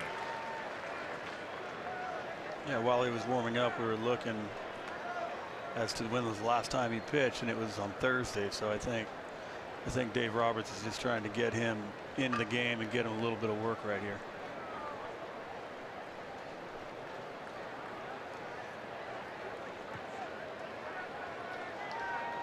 Here's Matt Davidson, hometown guy from 4 hours away if traffic's bad enough.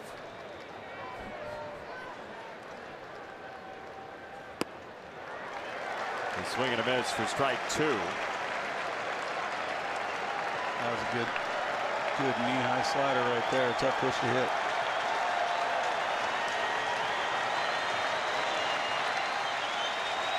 Oh, 2 from Cingrani. Left side, Taylor into foul territory, and not worth running into that wall with 2 strikes in the 9th. Yeah, he got away with one right there because Yoan almost got that. We've seen the power to the opposite way from Moncada. What amazes me is just the power from both sides of the plate. I mean, from both sides he can go gap to gap, whether it be oppo power or on the pull side. He's got Narvaez at second. Sox had the lead 1-0 after 1 pitch tonight. Dodgers scored 1 in the 6th, then a 5-run outpouring in the 8th. 0-2 from Cingrani. Check swing, ball high. 1-2. Good check swing right there. Like we were saying earlier, man.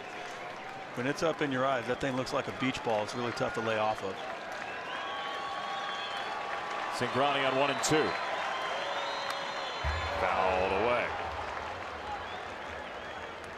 Yoan did a good job of keeping his hands back on that one, and that's the kind of move that it's going to allow him to really start doing damage on breaking balls and on changeups. You saw how the body kept going a little bit, but the hands stayed back in that position to be able to fire.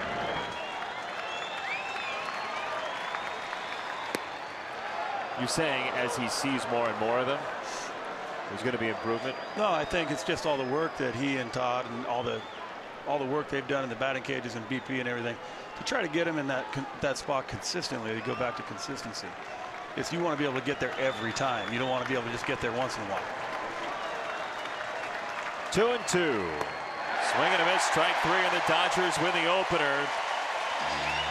Los Angeles now 50 games over 500, taking the first of this 2-game series.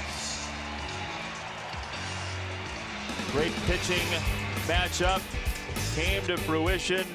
Gonzalez did his best, but the Dodgers broke through in the 8th. We'll wrap it up after this.